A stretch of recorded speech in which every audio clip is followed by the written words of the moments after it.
اعوذ باللہ السمیع العلیم العظیم الحفیظ بوجہ الکریم وسلطانہ القدیم من الرجس الخبیث المخبث الشیطان اللعین الرجیم وقبیلہ ونفخہ ونفثہ وہمزہ۔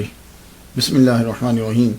تمام نبیوں کے سردار حضرت محمد صلی اللہ علیہ وآلہ وسلم اور تمام مذاہب کے سردار دین اسلام کے پیروکاروں، سلام علیکم طبتم، برکتیں اور رحمتیں آپ پر۔ صلاۃ و سلام حضور صلی اللہ علیہ وآلہ وسلم کی ذات پر اور دنیا کے عظیم ماں باپ حضور صلی اللہ علیہ وسلم کے ماں باپ پر۔ آج کی گفتگو 41ویں مرحلے میں داخل ہو گئی۔ بڑے لمبے گیپ کے بعد آپ سے ملاقات ہوئی، کچھ ای میلز آئیں کہ وہ سلسلہ شروع کیجئے، اور روزے رمضان کے بعد عید، پھر اس کے بعد وہ سلسلہ طویل شروع ہوا۔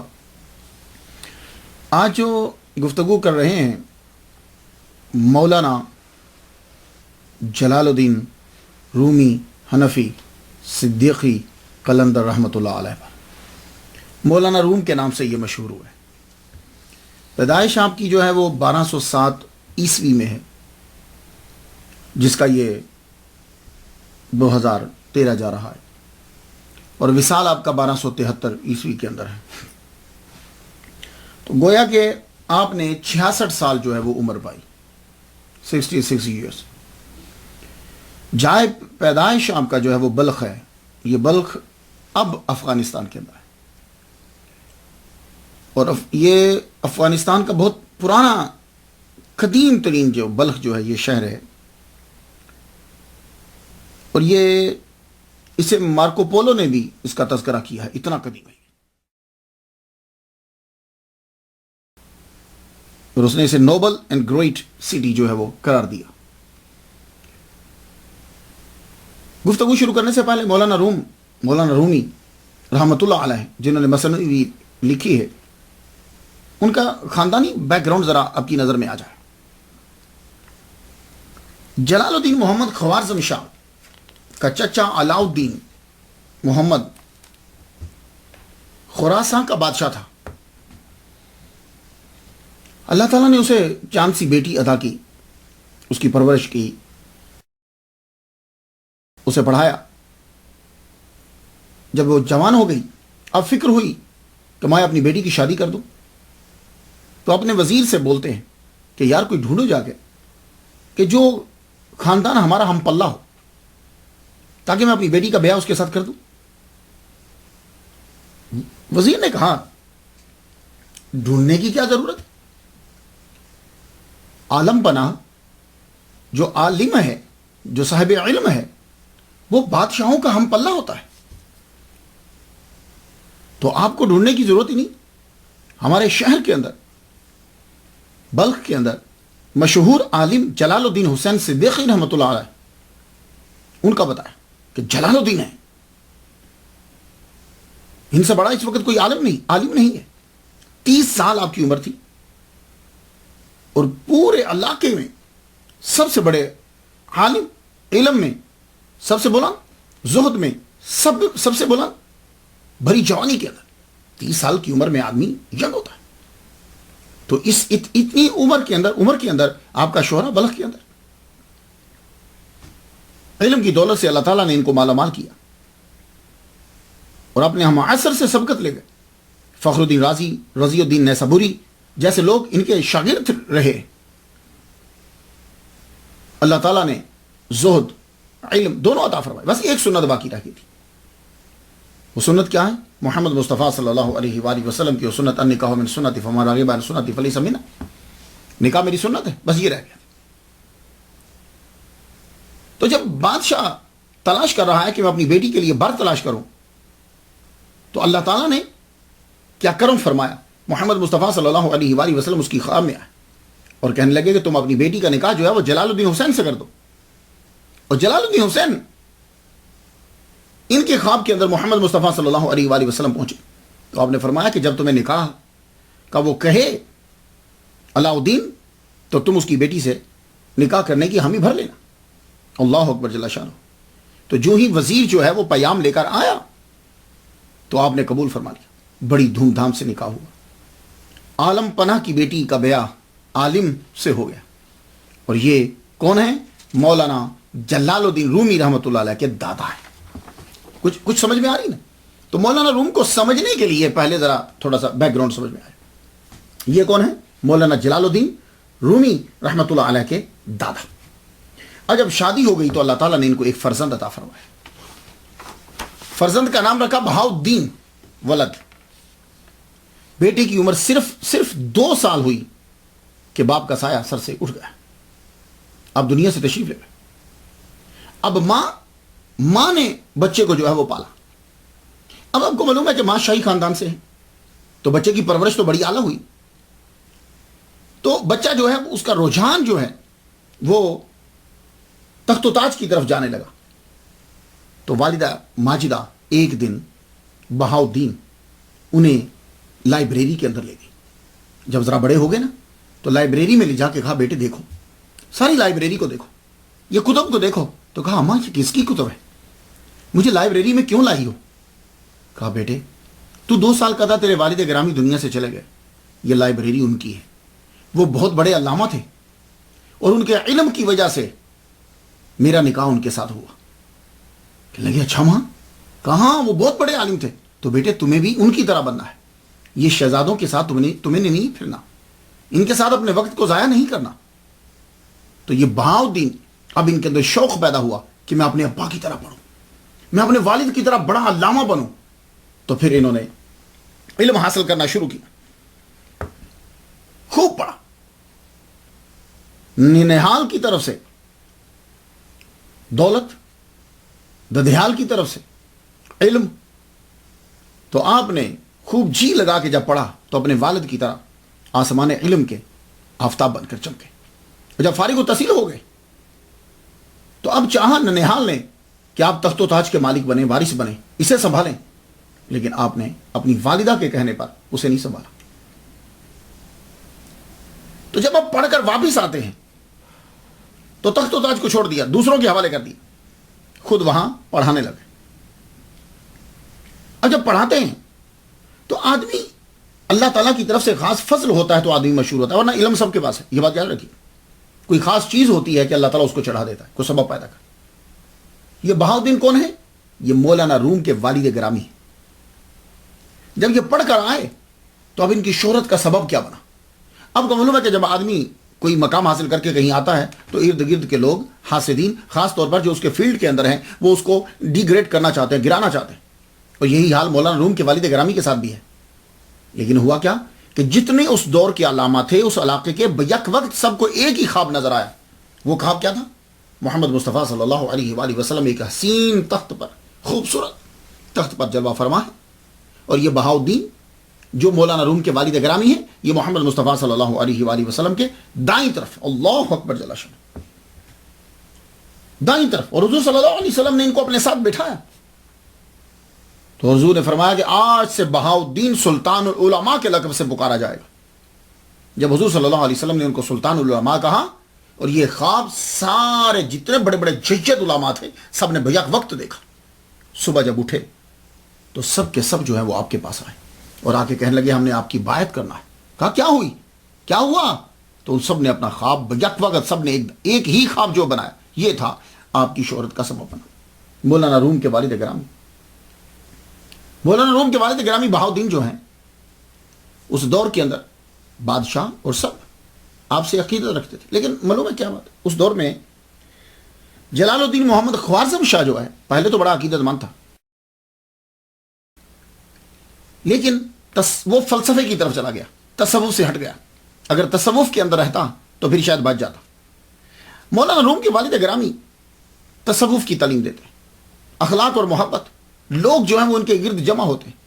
لوگوں نے جلال الدین محمد خوارزم شاہ کے کان بھر دیے, کہا کہ دیکھو ایک تو یہ شاہی خاندان سے تعلق رکھتا ہے, اوپر سے عوام اس کے ساتھ ہیں, تو تیری تو دال نہیں گلتی, تو ان کے سامنے کچھ بھی نہیں ہے, تو ایسا نہ ہو کہ کسی دن تیری سلطنت چھین لے. تو وہ بیچارہ پریشان رہتا, وہ ہر وقت پریشان رہتا, ہاں ایسا ہو سکتا ہے, ہاں ایسا ہو سکتا ہے. جیسے عباسی خاندان جو ہے وہ محمد مصطفیٰ صلی اللہ علیہ وسلم کی بیٹی فاطمہ کی آل اولاد سے ہر وقت پریشان رہے, حالانکہ ان بیچاروں کا دور, وہ کبھی سوچتے بھی نہیں تھے کہ ہم سلطنت کو لیں گے. لیکن عباسی جو ہے وہ خلافہ پریشان ہی رہتے تھے اور بلا وجہ تنگ کرتے رہتے تھے. یہی سچویشن مولانا روم کے والد گرامی کے ساتھ, لیکن وہ کچھ کر نہیں سکتا تھا. وجہ اس کی یہ ہے کہ آپ کا دبدبہ تھا, ایک دن تنگ آ کر خود ہی چلا گیا، مولانا روم کے والد گرامی کی خانقاہ کے اندر چلا گیا، جا کے کہنے لگا میں آپ کی بڑی عزت کرتا ہوں، بڑی عقیدت کرتا ہوں، ایک چیز مجھے ہر وقت تنگ کیے رکھتی ہے، کیوں نہ آج میں آپ کے سامنے کھل کر بیان کر دوں اور فیصلہ ہو جائے تاکہ میری ٹینشن بھی ختم ہو جائے۔ آپ نے فرمایا بولو۔ کہنے لگا دیکھیے میں ہر وقت پریشان رہتا ہوں آپ کی بڑھتی ہوئی مقبولیت سے، تو آپ سلطنت چاہتے ہیں تو میں آپ کو دے دیتا ہوں، ایک جگہ میں دو بادشاہ نہیں رہ سکتے۔ آپ نے سر کو جھکایا تو آپ نے فرمایا دیکھ ہمیں سلطنت نہیں چاہیے، یہ تخت و تاج ہمیں نہیں چاہیے، تو جا جمع خاطر رکھ، تجھے تسلی دیتے ہیں کہ ہم یہاں سے چلے جائیں گے۔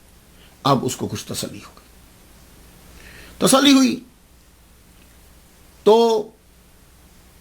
آپ نے سب سے یہ کہہ دیا کہ ہم یہاں سے روانہ ہونا چاہتے ہیں، کچھ کریں گے۔ تو مولانا روم تب بلخ میں پیدا ہو چکے تھے، آپ کی عمر 5 سال تھی اور آپ کے بھائی علاؤ الدین محمد کی عمر جو ہے وہ 7 سال تھی۔ ان کا نام مولانا روم کے بھائی کا نام بھی علاؤ الدین ہے، اور ان کے آگے جو اولاد پیدا ہوئی اس کا بھی ایک کا نام بہاؤ الدین اور ایک کا نام علاؤ الدین رکھا۔ تو ان کی عمر 7 سال تھی اور آپ اپنے خاندان کے 40 خاندان کے آدمی بھی اور مرید بھی 40 افراد پر مشتمل یہ قافلہ بلخ سے روانہ ہوا۔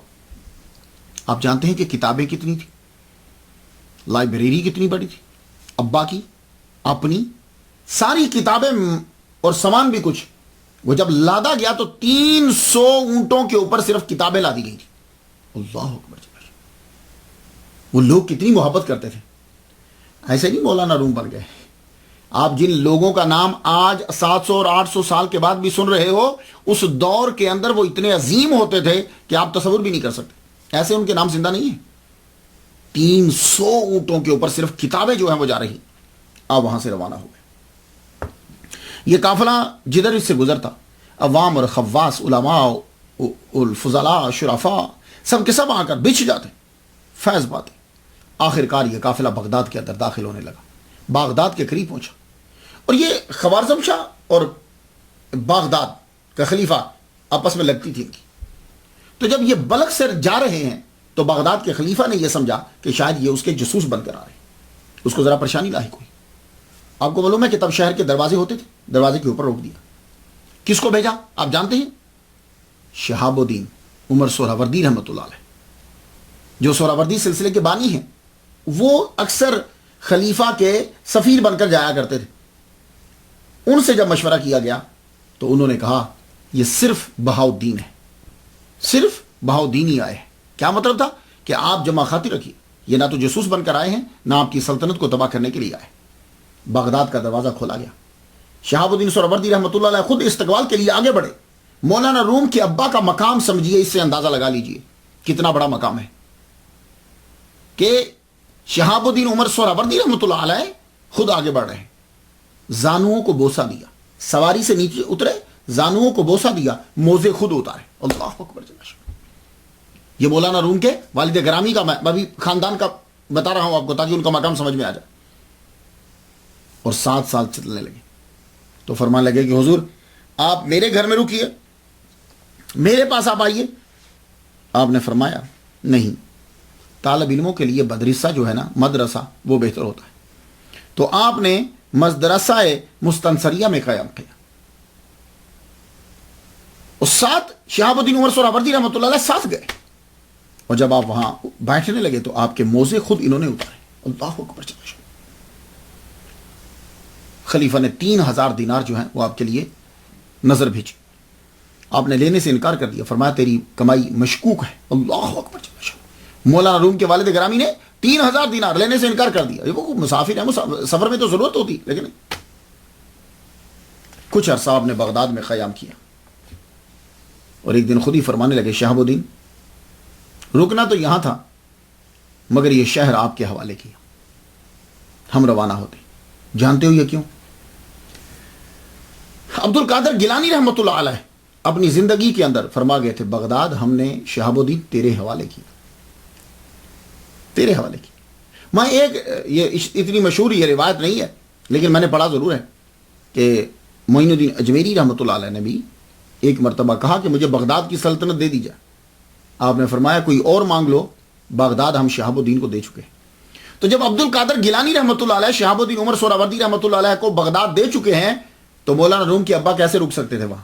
نہیں، تو انہوں نے بھی وہی جملہ کہا جو عبد القادر گیلانی رحمۃ اللہ علیہ نے کہا ہے، الغوث الاعظم نے۔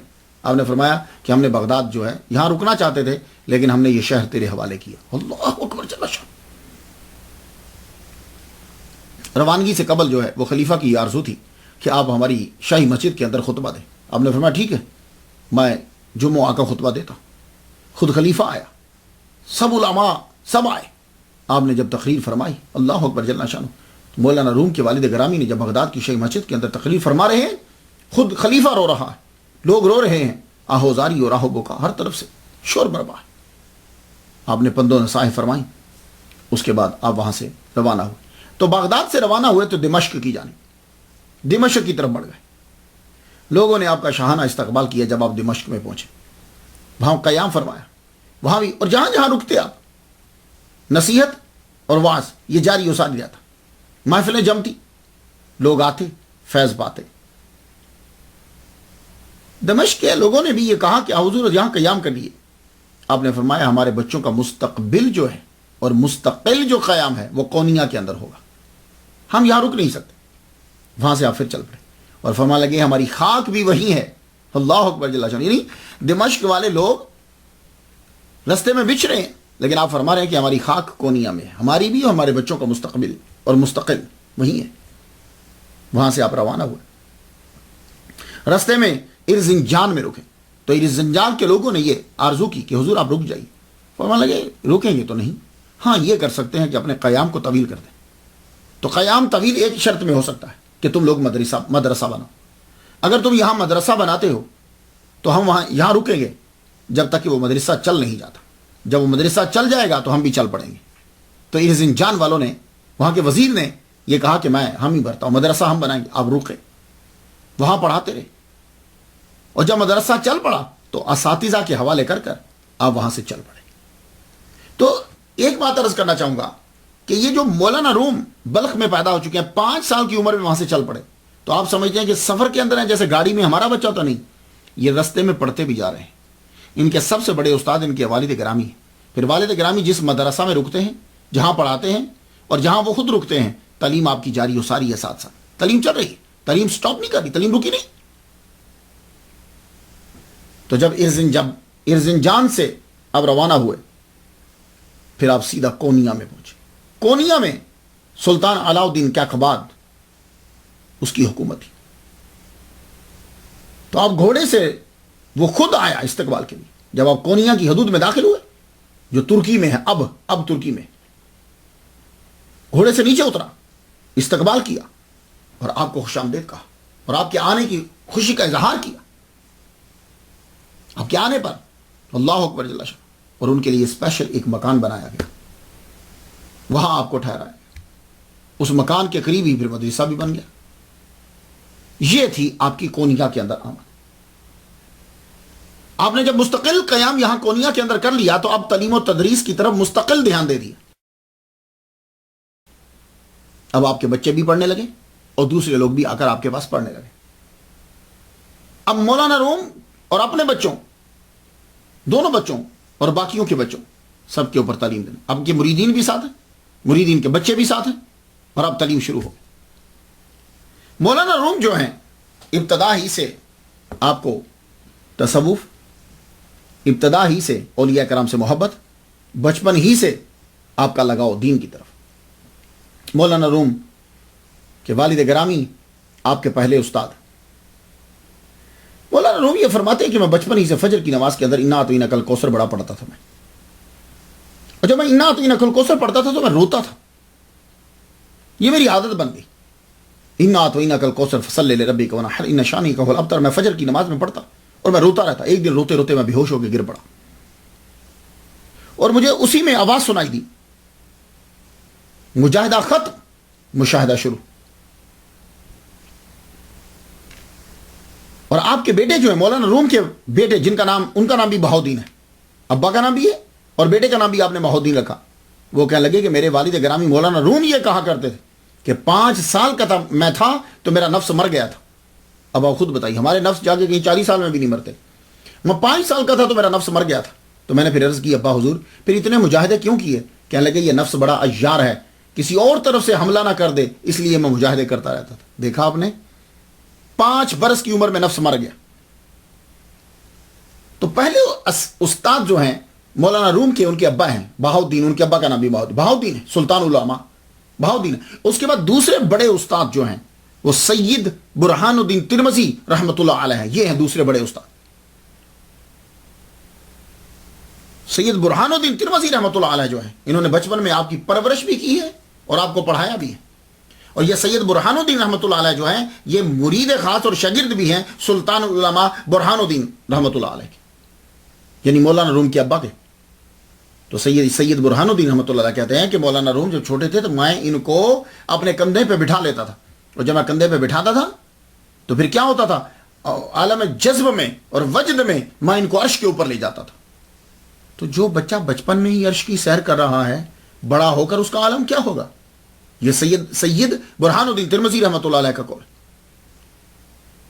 جب تک آپ کے والد گرامی جو ہیں وہ زندہ رہے، ان کے مریدین اور اولیاء کرام سے آپ فیض لیتے رہے. خواجہ فرید الدین عطار رحمۃ اللہ علیہ تذکرۃ الاولیاء جن کی کتاب ہے، ان سے بھی ملاقات کروائی، لیکن تب آپ کے والد گرامی ظاہری طور پر زندہ تھے. اور انہوں نے مثنوی اسرار نامہ جو ہے وہ عطا فرمائی تھی مولانا روم کو. تو مولانا روم فرماتے ہیں کہ میں نے تابد اسے سنبھال کر رکھا جو انہوں نے مجھے کتاب عطا فرمائی تھی. فرید الدین عطار رحمۃ اللہ علیہ جب تک والد گرامی زندہ رہے یہ ان سے پڑھتے رہے. جب والد گرامی دنیا سے تشریف لے گئے تو اب سید برہان الدین ترمذی رحمۃ اللہ علیہ نے ان کی پرورش اور توجہ کے ساتھ شروع کر دی. مولانا روم کے والد گرامی کا انتقال 629 میں ہو گیا. جب آپ کا وصال ہو گیا تو اس سے قبل ہی سید برہان الدین ترمذی رحمۃ اللہ علیہ جا چکے تھے، ترمذ اپنے شہر کے اندر جا چکے تھے. تو جب آپ کے والد گرامی کا وصال ہوا تو آپ پھر پڑھنے کے لیے نکلے. آپ شام کی طرف گئے، دمشق کی طرف گئے، وہاں پڑھ رہے تھے. تو اس کے بعد آپ واپس آئے تو لارند کے اندر آپ نے قیام شروع کیا، وہاں رہنے لگے. لارند میں جب آپ نے قیام کیا تو سید برہان الدین ترمذی رحمۃ اللہ علیہ ایک دن عالم جذب میں ہیں، جمعہ کا وقت ہے، چاشت کا ٹائم ہے، ایک دم سے بلند ہوئے، کھڑے ہو کے کہنے لگے ہمارے پیر کا وصال ہو گیا ہے، اب ہمیں چلنا چاہیے. تو وہاں سے یہ چل پڑے، اور یہ خود بھی عالم جذب میں رہتے، استغراق کے اندر، اسی کیفیت کے اندر یہ رہتے. تو وہاں سے یہ چل پڑے. چلے تو پہنچتے پہنچتے تقریباً ان کو سال لگ گیا. تو جب یہ کونیا میں پہنچے تو معلوم ہوا کہ مولانا روم تو یہاں نہیں ہے، وہ تو لارند میں ہے. تو آپ نے کونیا پہنچ کر 2 خط مولانا روم رحمۃ اللہ علیہ کو لکھے. کہنے لگے وہ جگہ رہنے کے قابل نہیں ہے، آپ وہاں سے آ جاؤ. 1 خط لکھا، 2 خط لکھے. جب مولانا روم رحمۃ اللہ علیہ کو سید برہان الدین ترمذی رحمۃ اللہ کا خط پہنچا، اپنے خط کیوں ماں؟ کیوں؟ اس لیے کہ بچپن میں انہوں نے پالا ہے. تو آپ وہاں سے پھر چل پڑے. جب وہاں سے چلے تو سیدھا آئے، سید برہان الدین ترمذی رحمۃ اللہ علیہ سے ملاقات ہوئی. انہوں نے آتے ہی فرمایا بیٹے تیرے والد گرامی نے مجھے کچھ دیا تھا، وہ میں تمہارے سپرد کرنا چاہتا ہوں، چلو تیار ہو جاؤ لینے کے لیے، لیکن اس سے پہلے تمہیں 120 دن جو ہے وہ بیٹھنا پڑے گا. کمرے کے اندر بند کر دیا، اندر مولانا روم کو بٹھا دیا. یہ مولانا روم کے آغاز ہو گیا. 40 دن کے بعد سید برہان الدین ترمذی رحمۃ اللہ اندر داخل ہوئے تو دیکھا کہ یوں مولانا روم جو ہیں وہ ٹکٹکی لگائے دیکھ رہے ہیں، استغراق کے اندر ہیں. آپ واپس آ گئے. پھر 40 دن کے بعد اندر گئے تو دیکھا کہ آپ نماز پڑھ رہے ہیں اور اللہ کی بارگاہ میں رو رہے ہیں. سید برہان الدین پھر واپس آ گئے. 40 دن کے بعد پھر گئے، جا کے دیکھا. اب جب اندر داخل ہوئے تو مولانا روم ان کو دیکھ کے مسکرا رہے تھے. تو سینے سے لگا کے کہنے لگے کہ ظاہری علم میں تو تم نے کمال حاصل کیا، جاؤ آج کے بعد باطنی علم میں بھی تم نے کمال حاصل کر لی. اللہ اکبر جل شان. تو سید برہان الدین ترمذی رحمۃ اللہ علیہ نے جو چیزیں تھیں والد گرامی سے لی ہوئی وہ ان کو جب دے دی تو کہنے لگے میں اب کیسریہ واپس جانا چاہتا ہوں. تو مولانا روم کیسے ان کو جانے دیتے؟ ابا کی نشانی ہے. کیا مطلب؟ یعنی ابا کے مرید ہیں اور بچپن میں پالا ہے، کیسے جانے دیتے؟ کہتے نہیں آپ رکو. بڑی منت سماجت کی. تو ایک دفعہ کچھ دیر کے لیے رک تو گئے. ایک دفعہ خچر پہ بیٹھ کر سیر کر رہے تھے کہ ایسے ہی خچر کو بھگا کے نکل گئے.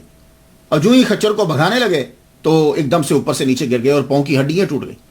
مولانا روم کو معلوم ہوا, مولانا روم ان کو لائے, تیمارداری ان کی اور آپ جو ہے وہ ہاتھ پھیرتے پاؤں کے اوپر اور اسے دباتے بھی. اللہ تعالیٰ نے ان کو شفا دے دی. لیکن وہ کہنے لگے مجھے کیسریا جانا ہے, تم مجھے جانے دو. تو مولانا روم رحمۃ اللہ علیہ نے فرمایا ٹھیک ہے, آپ ضد کرتے ہیں تو آپ تشریف لے جائیے. اب آپ جا رہے, یہاں سے کونیا سے نکل کے آپ چلے گئے. اب جب گئے تو کیسریا میں پہنچے, وہاں جا کر آپ نے مجاہدہ شروع کر دیا. پہاڑی کے اوپر آپ کی شہرت ہوئی, لوگ آپ کے قریب آنے لگے. وہاں کا جو وزیر تھا وہ وزیر بھی آپ کا مرید ہو گیا. آپ کا جب مرید ہوا تو اس نے وہاں کی بڑی مسجد کے اندر آپ کو خطیب و امام مقرر کر دیا کہ حضور یہاں نماز پڑھایا کریں. تو سید برہان الدین ترمذی رحمۃ اللہ علیہ جب نماز پڑھانے کے لیے کھڑے ہوتے, ظہر کی نماز پڑھانے کھڑے ہوئے, قیام کے اندر ہی گھنٹہ لگا دیا. سجدے میں گئے, سجدے میں گھنٹہ لگا دیا. عشاء کی نماز میں کھڑے ہوئے تو پتہ چلا کہ رکوع کے اندر ہی جو ہے وہ 2-3 گھنٹے گزر گئے ہیں. یہ میں آپ کو اندازہ بتا دوں, یعنی طویل کر دیا اسے. پیچھے بندے جو ہے وہ رکوع کر رہے ہیں, عالم استغراق میں چلے جاتے. پھر ایک دن خود ہی کہنے لگے, جو پیچھے مقتدی تھے ان سے کہنے لگے دیکھو تم کوئی اپنے لیے اچھا سا مولوی تلاش کر لو, میں عالم استغراق میں چلا جاتا ہوں, میں کوئی ٹھیک مولوی نہیں ہوں, لیکن آفرین ہے ان لوگوں کے اوپر بھی. کہنے لگے حضور آپ جو 1 رکعت پڑھاتے ہو نا وہ دوسروں کی 1000 رکعتوں کے برابر ہے. اللہ اکبر. پھر آپ کا وقت آ گیا تو آپ کے لیے کمرہ بنایا ہوا تھا. آپ نے اپنے خادم سے یہ کہا کہ جاؤ پانی لے کر آؤ. پانی لے کر آئے تو فرمایا اندر رکھ دو. اندر رکھنے کے بعد فرمایا کہ جاؤ جا کے باہر اعلان کر دو سید غریب کا انتقال ہو گیا ہے. آپ اندر گئے, خود ہی وضو کیا, غسل کیا, کپڑے پہنے, چارپائی پہ لیٹ گئے. جب چارپائی پہ لیٹے تو کہنے لگے اللہ جو امانت دی تھی وہ لے لے. اسی وقت روح کف سے انصری سے پرواز کر گئی. کوہرام برپا ہو گیا, بھائی سید صاحب کا انتقال ہو گیا ہے. عمرا, شرفا, فضلا, سب وزیر سب آ گئے اور روئے, سب لوگ رو رہے ہیں. اور آپ کو اسی جگہ کے اوپر جو ہے وہ دفنا دیا گیا. لوگوں نے یہ چاہا کہ ہم بڑا گنبد بنا دیں. وزیر تھا آپ کا, وزیر آپ کا مرید, گنبد جب بنایا تو گر گیا. پھر کہا چلو اس کو دیواریں تو بنا دیں اور انہی کو پھر بلند کر دیتے ہیں. وہ دیواریں بھی گر گئیں. جو چیز بھی پختہ بنائیں وہ گر جائے. مولانا روم رحمۃ اللہ علیہ کو معلوم ہوا تو آپ روانہ ہوئے کیسریا کی طرف اور چہلم میں آپ وہاں پہنچ گئے. جب وہاں پہنچے تو لوگوں نے کہا کہ وہ سید برہان الدین ترمذی کچھ اشیاء چھوڑ گئے تھے, تو آپ ہی حقدار ہیں, ولی آپ ہی ہیں, تو وہ چیزیں ہم سب آپ کے حوالے کرتے ہیں. آپ نے وہ جو تبرکات وہ چھوڑ کر گئے تھے انہیں دیکھا, ان میں سے کچھ چیزیں ایسی تھیں, آپ نے وہ چیزیں وزیر کو, شمس الدین جو ان کا مرید تھا, اسے دے دی. کہا یہ تبرکن تم رکھ لو, اور کچھ چیزیں جو ہیں وہ واپس آپ لے گئے. مولانا روم نے 2 شادیاں جو ہیں وہ کی. ایک کا نکاح آپ کے والد گرامی لارند میں جب قیام پذیر تھے تو خود انہوں نے کروایا. خواجہ شرف الدین سمرقندی کی یہ صاحبزادی ہیں گوہر خاتون, جن کے ساتھ آپ کا نکاح ہوا. اللہ تعالیٰ نے 2 بیٹے ان سے عطا فرمائے. بہاؤدین ایک کا نام رکھا اور ایک کا نام جو ہے وہ علاؤدین رکھا. یہ علاؤدین ناخلف ہوئے, بعد میں رابطہ آپ کا کٹ گیا, انہوں نے شمس تبریزی رحمۃ اللہ علیہ کی مخالفت کی. بہاؤدین جو ہے وہ آپ کے جانشین بنے. اور دوسری شادی آپ نے کی, ان سے اللہ تعالیٰ نے آپ کو ایک بیٹا امیر عالم کے نام سے مشہور ہے, بڑے تاجر بنے ہوئے, اور ایک بیٹی عطا کی ملکہ خاتون. 2 شادیاں آپ نے کی. یہ شادیاں جو ہیں وہ پہلے ہو چکی. اب انقلاب جو ہے وہ کب آیا؟ سب سے بڑا انقلاب جو ہے وہ آپ کی زندگی کے اندر تب آتا ہے جب شمس تبریزی رحمۃ اللہ علیہ سے ملاقات ہوتی. اس سے پہلے, ان سے ملاقات کرنے سے پہلے آپ کی 38 سالہ زندگی ہے, اور اس زندگی کے اندر آپ صرف ایک عالم ہیں, جید عالم, مفتی ہیں, اسکالر ہیں, بہت بڑے علامہ ہیں. اور اتنے بڑے علامہ ہیں, سارا روم جو ہے, کونیا سارا جو ہے وہ آپ کی عزت کرتا ہے. اور جب آپ سوار ہو کر چلتے ہیں تو لوگ اپنے ہاتھ جو ہے وہ یوں آگے کرتے ہیں نیچے اترنے کے لیے بھی, کہ آپ ہمارے ہاتھ پر اپنا پاؤں رکھ کے نیچے اتریے. جب چڑھنے لگتے ہیں تو بھی ہاتھ نیچے رکھتے ہیں. ہر ایک آپ کی عزت کرتا ہے. ایک دن پھر انقلاب برپا ہو گیا. شمس تبریزی رحمۃ اللہ علیہ اللہ سے دعا مانگتے ہوئے, آپ پروردگار عالم بتا کہ وہ کون ہے کہ جو میرے اسرار اور رموز کو اپنے لفظ دے گا, وہ کون ہے؟ کہا کونیا چلے جاؤ. تو شمس تبریزی رحمۃ اللہ علیہ اب کونیا کی طرف جو ہے وہ روانہ ہوئے. کونیا کی طرف روانہ ہوئے. آپ کی عادت یہ تھی کہ آپ جہاں جاتے تھے سرائے میں قیام کرتے تھے، ان کے اندر. اور سرائے میں جب قیام کرتے تو آپ بڑا تالا دروازے کے اوپر لگاتے، درہم کا تالا لے کر لگاتے ہیں، بڑا تالا. اور اپنے سر کے اوپر بھی بڑی پگڑی پہنتے. اور بڑی پگڑی پہننے کے بعد وہ جو بڑے تاجر ہوتے تھے وہ کیا کرتے تھے کہ وہ جو اس کا ایک پلو ہوتا ہے نا، اس کے ساتھ وہ اپنی چابی باندھ لیتے تھے، پگڑی کے ایک پلو کے ساتھ. یہ علامت ہوتی تھی بہت بڑا تاجر ہے. تو شمس تبریزی رحمۃ اللہ علیہ بھی اسی طرح ہی کرتے، وہ اس کے ساتھ چابی لٹکا لیتے، پتہ چلتا بہت بڑے تاجر ہیں. تو کمرے کے اندر ہوتا کیا؟ چٹائی، پیالہ، یہ چیزیں اندر ہوتی، ایک ٹوپی اور ایک اینٹ جس کو تکیہ بنا لیتے تھے. بس یہ چیزیں ہوتی تھیں اندر. تو آپ جا کر وہاں جب ٹھہرے تو سرائے کے بالکل سامنے جو ہے وہ لوبی، اب تو اندر ہوتی ہے نا، تب باہر ہوتی تھی، لوگ باہر بیٹھتے تھے. اب باہر بیٹھے ہیں کہ مولانا روم رحمۃ اللہ علیہ کو گزرتے ہوئے دیکھا، اور لوگوں کی عقیدت اور محبت کو جب دیکھا، فرمایا جب مل گیا. ان کے بارے میں پوچھ کر آپ ان کے مدرسے میں چلے گئے. 60 سال عمر ہے تب کن کی؟ شمس تبریزی رحمۃ اللہ علیہ کی. اور 38 سال عمر ہے مولانا روم رحمۃ اللہ علیہ کی. مدرسے میں جا کے دیکھا، آپ پڑھا رہے تھے اس وقت، تالاب کے کنارے پہ بیٹھے ہوئے. تو شمس تبریزی رحمۃ اللہ علیہ آپ ان کے پاس جا کے کھڑے ہو گئے. تو ان کے پاس کتابیں پڑھی ہوئی تھی جو ان کی ابا کی لکھی ہوئی، کچھ ان کی اپنی ہیں، اور کچھ وہ کتابیں بڑی نایاب ہیں کہ جو کہیں سے لائیں. لیکن آپ کو معلوم ہے کہ اس دور میں ساری کتابیں جو ہے ہاتھ سے لکھی جاتی تھی. انہوں نے فرمایا یہ کیا ہے؟ تو مولانا روم پڑھا رہے تھے، توجہ نہیں دی، بس یہ کہنے لگا، ایک نظر سر سے کسی نظر ڈالی. فرمایا انہوں نے سمجھا کوئی درویش بابا ہے. کہنے لگے تم نہیں جانتے اسے. اچھا. شمس تبریز رحمۃ اللہ علیہ پانی کے اندر اتر گئے. تالاب تھا نا، تالاب کے اندر اتر گئے. تالاب کے اندر اترے، دونوں یوں بازو کر کے ساری کتابیں اندر گرا دی. وہ جن کے پاس کتابیں پڑھی ہوئی تھیں وہ یوں پکڑ کے ساری پانی کے اندر، تو پانی کے اندر تو خود ہی کھڑے تھے، تالاب کے اندر گرا دی. جب گرانا تھا اب آنکھ کھلی. مولانا فرمایا یہ کیا کیا؟ جب آپ کو غصہ آیا وہ فرمانے لگے میرے والد گرامی کی لکھی ہوئی کتابیں اور اتنی نایاب کتابیں تم نے پانی کے اندر پھینک دی. آپ نے جب یہ کہا تو طلباء بھی اٹھے، قریب تھا کہ مارنے لگے. یوں پانی میں تو آگے ہی کھڑے تھے، یوں نیچے آپ جھکے، جھک کے کتاب اٹھائی. فرمانے لگے یہ لو، دوسری یہ لو، تیسری یہ لو، چوتھی یہ لو. اب مولانا روم کتاب پکڑیں تو کتاب جب پکڑی جائے پانی سے نکلی ہے تو پھر تو قطرہ نکلنا چاہیے نا، پانی کے قطرے نکلنے چاہیے کیونکہ پانی سے کتاب آئی ہے. لیکن آپ جب یوں کر کے دیتے تو بیچ میں سے دھوڑ نکلتی.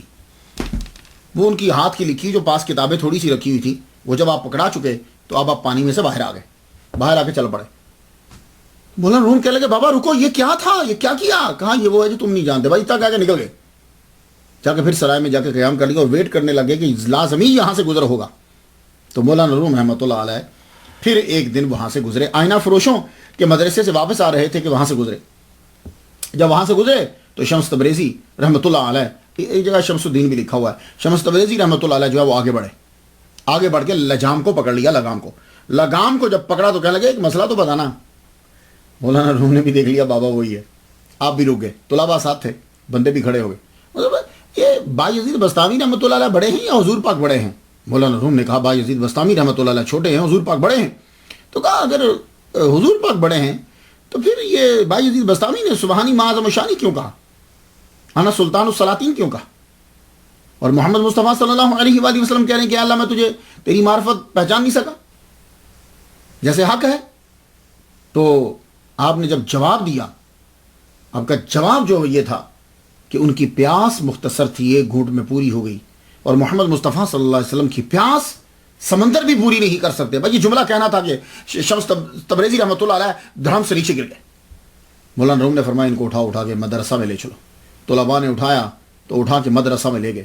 تو مولانا روم نے ان کا سر پکڑ کر اپنی جھولی میں رکھ کر یوں جھاڑ رہے. شمس تبریزی رحمۃ اللہ علیہ نے آنکھ کھولی، آپ کا ہاتھ پکڑا، مدرسے سے نکالا، لے کر چلے گئے. 40ویں خطبے کے اندر میں ڈیٹیل سے ان کے بارے میں بیان کر چکا ہوں، آپ یوٹیوب پہ جا کے اسے سن سکتے ہیں. ایک عجیب سا عالم ہے، اللہ اکبر جل شانہ.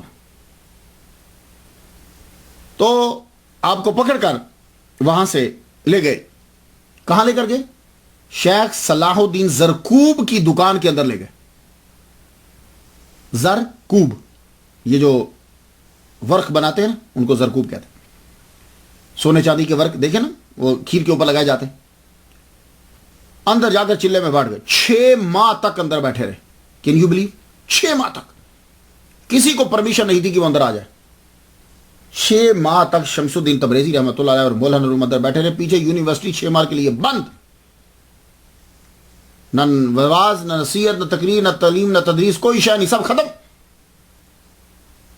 6 ماہ کے بعد جو ہے، اب اس 6 ماہ کے اندر کیا ہوا؟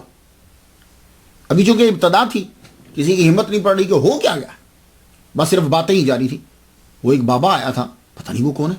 مولانا روم اس کے اندر ساتھ چلے گئے ہیں. وہ بابا نے لگتا ہے کوئی جادو کر دیا ہے. اچھے بھلے تھے مولانا روم، اب جیسی باتیں جو کچھ ہیں، لیکن چونکہ ابتدا ہے اس لیے کوئی ایکشن نہیں لے رہا، بس سوچ رہے ہیں کہ ہو کیا رہا ہے. اور اتنا معلوم ہے کہ وہ وہاں آئے ہیں، اندر ہیں. اب مخالفت جو ہے وہ بڑھنے لگی. مولانا روم نے مدرسہ کو ترک کر دیا. اب بس شمس تبریزی، شمس جدھر وہ جاتے ادھر وہ جاتے، یہ ان کے پیچھے پیچھے. اس کی پاداش کے اندر لوگ بھی مخالف ہوئے، طلباء بھی مخالف ہوئے، ایون کہ آپ کا بیٹا علاء الدین وہ بھی مخالف ہو گئے. یہ ایک گروپ بن گیا شمس تبریزی رحمۃ اللہ علیہ کے خلاف. ایک روز مولانا رومی کو شمس تبریزی رحمۃ اللہ علیہ نے، اب یہ ان کی تربیت شروع ہو گئی. یہ میں وہ باتیں چند بتانے لگا ہوں آپ کو کہ جو شمس تبریزی رحمۃ اللہ علیہ نے ان سے کی اور ان کے ساتھ بھی تھی. یہ ذرا سماعت کر لیجیے. ایک دن دیکھا شمس تبریزی رحمۃ اللہ علیہ نے کہ مولانا روم اپنے والد گرامی کی کتاب پڑھ رہے ہیں. آپ نے منع کر دیا. فرمانے لگے جب تک میں ہوں تم کوئی کتاب نہیں پڑھو گے، تم کوئی کتاب نہیں پڑھو گے اور کوئی شاعری کوئی چیز نہیں پڑھو گے تم. مولانا روم کو دیوان متنبی پڑھنے کا بڑا شوق تھا. آپ اسے اکثر پڑھا کرتے تھے. ایک دن دیوان متنبی پڑھتے پڑھتے سو گئے. خواب میں کیا دیکھتے ہیں کہ مدرسہ کے علماء اور طلباء میں جھگڑا ہو رہا. آپ اس جھگڑے کو بند کرنے کی کوشش کر رہے ہیں لیکن وہ جھگڑا بند نہیں ہوتا. آپ دل برداشتہ ہو کہ مدرسہ سے نکل جاتے. جو ہی آپ باہر نکلتے ہیں آپ کی آنکھ کھل جاتی. آنکھ کھلتی ہے تو دیکھتے ہیں کہ سامنے شمس تبریزی رحمۃ اللہ علیہ کھڑے ہیں. ابھی یہ کچھ بولے ہی نہیں کہ شمس تبریزی رحمۃ اللہ کہنے لگے جب دیوان متنبی پڑھو گے تو یہی حال ہوگا نا. تو یہ اشارہ تھا کہ اسے چھوڑ دو، لیکن آپ کو شوق بڑا تھا، آپ اسے پڑھتے بڑے تھے. پھر ایک دن کیا ہوا کہ مولانا روم نے پھر خواب دیکھا کہ شمس تبریزی رحمۃ اللہ علیہ متنبی کو پکڑ کر گھسیٹ رہے ہیں اور وہ معافی مانگ رہا ہے، مجھے چھوڑ دو، مجھے چھوڑ دو، مجھے چھوڑ دو. آگے سے مولانا روم کھڑے ہیں تو متنبی کہنے لگا پلیز میری جان چھڑاؤ شمس تبریزی سے اور آئندہ کے بعد تو میرا دیوان نہ پڑھنا.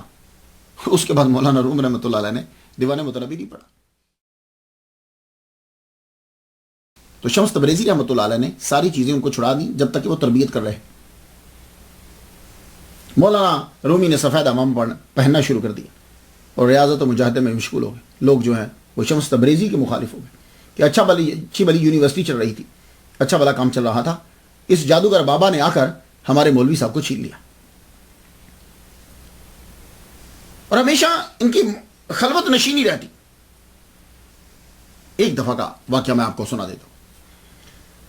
گھر کے کمرے کے اندر ہی شمس تبریزی رحمۃ اللہ علیہ اور مولانا روم، اور شمس تبریزی رحمۃ اللہ علیہ مولانا روم کے زانوں کے اوپر سر رکھ کر لیٹے ہوئے.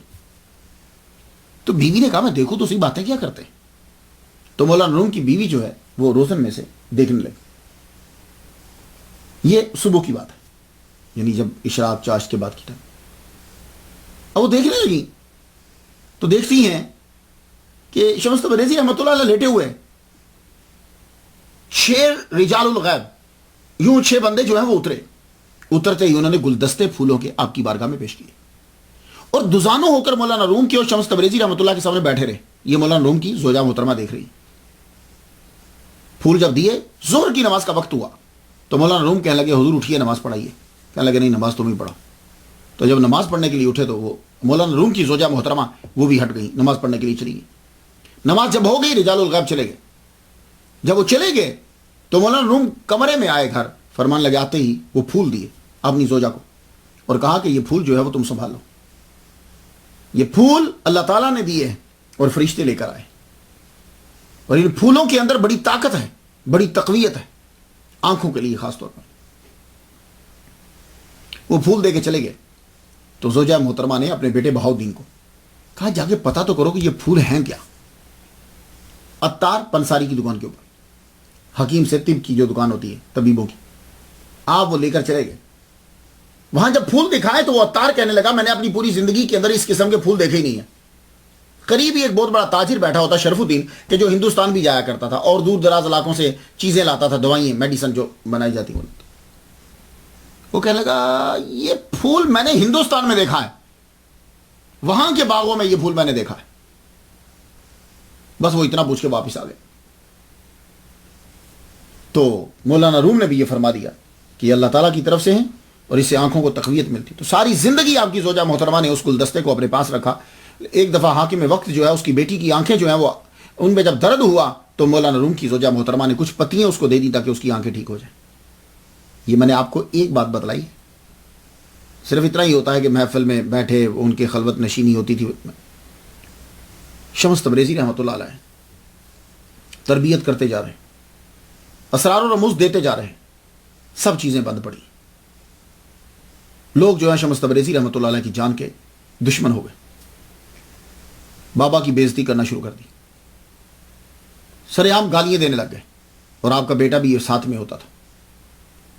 مولانا روم نے شمس تبریزی رحمۃ اللہ علیہ کی شادی کر دی تھی تاکہ یہ جائیں نا. آپ اپنے خیمے میں بیٹھے ہوتے تو آپ کا بیٹا جو ہے وہ ویسے ہی اندر چلا جاتا بغیر اجازت کے. اور یہ بہت بڑی چیز آج کے دور کے لیے بھی ہے، پرانے زمانے میں تو بہت زیادہ ہوتی تھی. شمس تبریزی رحمۃ اللہ علیہ اندر بیٹھے ہوئے اور یہ ایسے ہی چلے جاتے، بنا اجازت لیے اندر چلے جاتے، اور لوگ تنگ کرتے آپ کو. ایک دن پھر کیا ہوا، شمس تبریزی رحمۃ اللہ علیہ تنگ آ کر ایک دم سے چلے گئے، غائب ہو گئے، چپکے سے چلے گئے. مولانا روم کی اس کی جدائی میں دیوانے ہو گئے، تڑپنے لگے. 1 سال کے بعد جا کے یہ خط آیا، آپ کا خط آیا 1 سال کے بعد، اور پتا چلا کہ آپ دمشق میں شام میں ہیں. تو مولانا روم نے کیا خوبصورت جملہ کہا، کہنے لگے ہائے اس شام کی صبح کیسی ہوگی جس میں ہمارا شمس رہتا ہے. اب دیکھیے شام اور شمس کا استعمال کیسا کیا. 1247 عیسوی اپریل کے اندر آپ نے ایک خط لکھا، شعر و شاعری میں منظوم خط لکھا اور اپنے بیٹے کو دیا اور فرمایا جاؤ یہ جا کے خط انہیں دے دینا. اس کا میں کچھ بات لائنیں سنا دوں آپ کو.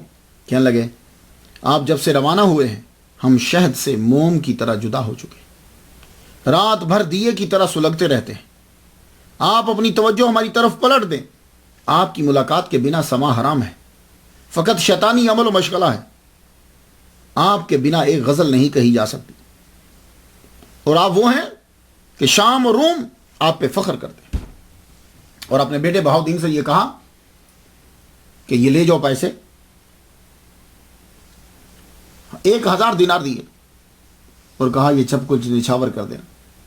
ان کے نالین کا رخ ہماری طرف موڑ دو اور انہیں لازمی لے کر آنا، اور اگر وہ یہ کہیں کہ میں آج جاؤں گا تو چھوڑنا مت، کہنا نہیں ابھی چلیے. آپ کا بیٹا دمشق میں پہنچے، شمس تبریزی رحمۃ اللہ کو اسی جگہ پہ پایا جہاں مولانا روم نے بتایا تھا. پیسے بھی دیے، خط بھی دیا. خط لے کے مسکرائے، خط کو چوما. شمس الدین تبریزی رحمۃ اللہ خط کو چوما اور فرمایا پیسوں کی ہمیں ضرورت نہیں ہے. پیسے بانٹ دیے گئے. کہنے لگے آپ کو مولانا روم یاد کر رہے ہیں، آپ چلیے. کہنے لگے اچھا چلو چلتے. اب دمشق سے کونیا کی طرف یعنی ترکی روانہ ہوئے. یہ تقریباً 600 کلومیٹر بنتا ہے. مولانا روم کے بیٹے جو ہیں وہ آپ کے ساتھ پیدل چلنے لگے. شمس الدین تبریزی رحمۃ اللہ علیہ کہنے لگے تم اوپر بیٹھ جاؤ. کہا حضور ایسے نہیں ہو سکتا، یہ ہو ہی نہیں سکتا کہ آقا اور بادشاہ جو ہے وہ سوار ہو تو غلام بھی سوار ہو جائے. نہیں، غلام پیدل چلے گا. 600 کلومیٹر کا سفر شمس الدین تبریزی رحمۃ اللہ علیہ کے ساتھ مولانا روم کے بیٹے نے پیدل طے کیا. اور جب کونیا میں داخل ہونے لگے مولانا روم باہر نکل کر استقبال کیا آپ کا. پھر وہی تنہائی اوئے دیوانے دو. لیکن کونیا پہنچ کر آپ نے تعریف کی آپ کے بیٹے کی. کہا اس سفر کے اندر اس نے پیدل چل کر جو حاصل کر لیا ساری زندگی بھی لگا لیتا اسے وہ نہ ملتا. پھر وہی تنہائی. اب لوگ جو ہیں وہ باز نہیں آئے. دوسری مرتبہ پھر تنگ کرنا شروع کر دی. سر عام گالیاں دیتے. بعض اوقات تو مار کٹائی تک بات نوبت آ جاتی. تو مولانا روم اور ان کے بچے بہاؤدین سے شمس الدین نے فرمایا اب کی بار میں غائب ہوا تو میں پھر نہیں آؤں گا، پھر دوبارہ تمہارے ہاتھ نہیں لگوں گا. تو یہاں بہت ساری روایات ہیں. ایک یہ ہے کہ آپ کو قتل کر دیا گیا، اور بیان یوں کرتے ہیں کہ آپ اندر بیٹھے ہوئے ہیں مولانا روم کے ساتھ، آواز دی باہر سے کسی بندے نے، تو آپ نے فرمایا بھائی ہمارا بلاوا آ گیا ہے، اب ہمیں قتل کر دیا جائے گا. تو آپ باہر نکلے تو آپ کو قتل کر دیا گیا. اس روایت میں مجھے کوئی وزن نہیں لگتا. پہلی بات تو یہ ہے کہ مولانا روم کہ جو اپنی جان سے زیادہ شمس الدین تبریزی رحمۃ اللہ کو عزیز سمجھتے ہیں، ان کو کہہ رہے ہیں شمس تبریزی انہیں کہہ رہے ہیں کہ مجھے قتل کرنے کے لیے باہر آئے، تو مولانا روم اندر بیٹھے رہے. واہ کیا بات ہے، وہ اندر بیٹھے رہے، اٹھے ہی نہیں کہ بھئی ان کی جان بچانی چاہیے تھی نا، اٹھ کے باہر جاتے. تو میری تحقیق یہی ہے کہ قتل نہیں ہوئے. اور دوسری دلیل یہ ہے کہ 2 مرتبہ مولانا روم دمشق میں پھر گئے ہیں، تو ان کا جانا یہ بتلاتا ہے کہ قتل نہیں ہوئے، بس وہ غائب ہو گئے. اور یہ غائب ہونا ضروری تھا. مقالات کے اندر وہ خود کہہ چکے ہیں کہ مجھے 50 مرتبہ بھی اگر جدا ہونا پڑے تو میں جدا ہوں گا، کیونکہ میری جدائی جو ہے روم کو تڑپائے گی، مولانا روم کو تڑپائے گی، اور اس تڑپ کی وجہ سے اس کے اندر سے چیزیں نکلیں گی. تو آپ غائب ہو گئے، یہ بات یاد رکھیے گا. تو مولانا روم جو ہیں پھر اب جب غائب ہوئے تو پھر دوبارہ نہیں ملے. لیکن شمس تبریزی رحمۃ اللہ علیہ اب جو غائب ہوئے تو پھر دوبارہ نہیں آئے. اب مولانا روم ان کی یاد میں تڑپتے رہتے، ان کی یاد میں تڑپتے رہتے، کبھی ادھر کبھی ادھر. ایک دن فرمانے لگے شمس تبریزی کی حکومت 7 آسمانوں کے پار تک ہے. کبھی آپ لوگوں کے ذہن میں یہ بات آئی ہے کہ مولانا روم شمس تبریزی کے دیوانے کیوں تھے، جبکہ یہ خود ان کا فتویٰ چلتا ہے، علامہ ہیں، شاہی خاندان ہے، زبردست دبدبہ ہے، اتنے طلباء ہیں، پھر یہ وہ بابا دیوانہ کلندر کے پیچھے کیوں چلتے تھے؟ کوئی بات تو ہوگی نا. تو آپ خود ہی فرماتے، کئی جگہوں پہ آپ نے فرمایا، کہتے ہیں یہ لوگ ان کے مقام کو نہیں سمجھے. کہتے ہیں کہ اللہ تعالیٰ نے ان کو وہ مرتبہ عطا فرمایا تھا کہ وہ تقدیر کو بدل دیتے تھے، جتنی بھی مرضی مضبوط ہو وہ پھر بھی تقدیر کو بدل دیتے. اللہ تعالیٰ نے کا اتنا قرب تھا. شمس تبریزی رحمۃ اللہ علیہ کی گزارش پر اللہ تعالیٰ نے کئی لوگوں کی معروضات سماعت کی. ایک واقعہ میں آپ کی نظر کر دوں تاکہ آپ کو اندازہ ہو جائے کہ مولانا روم ان کے دیوانے کیوں ہیں.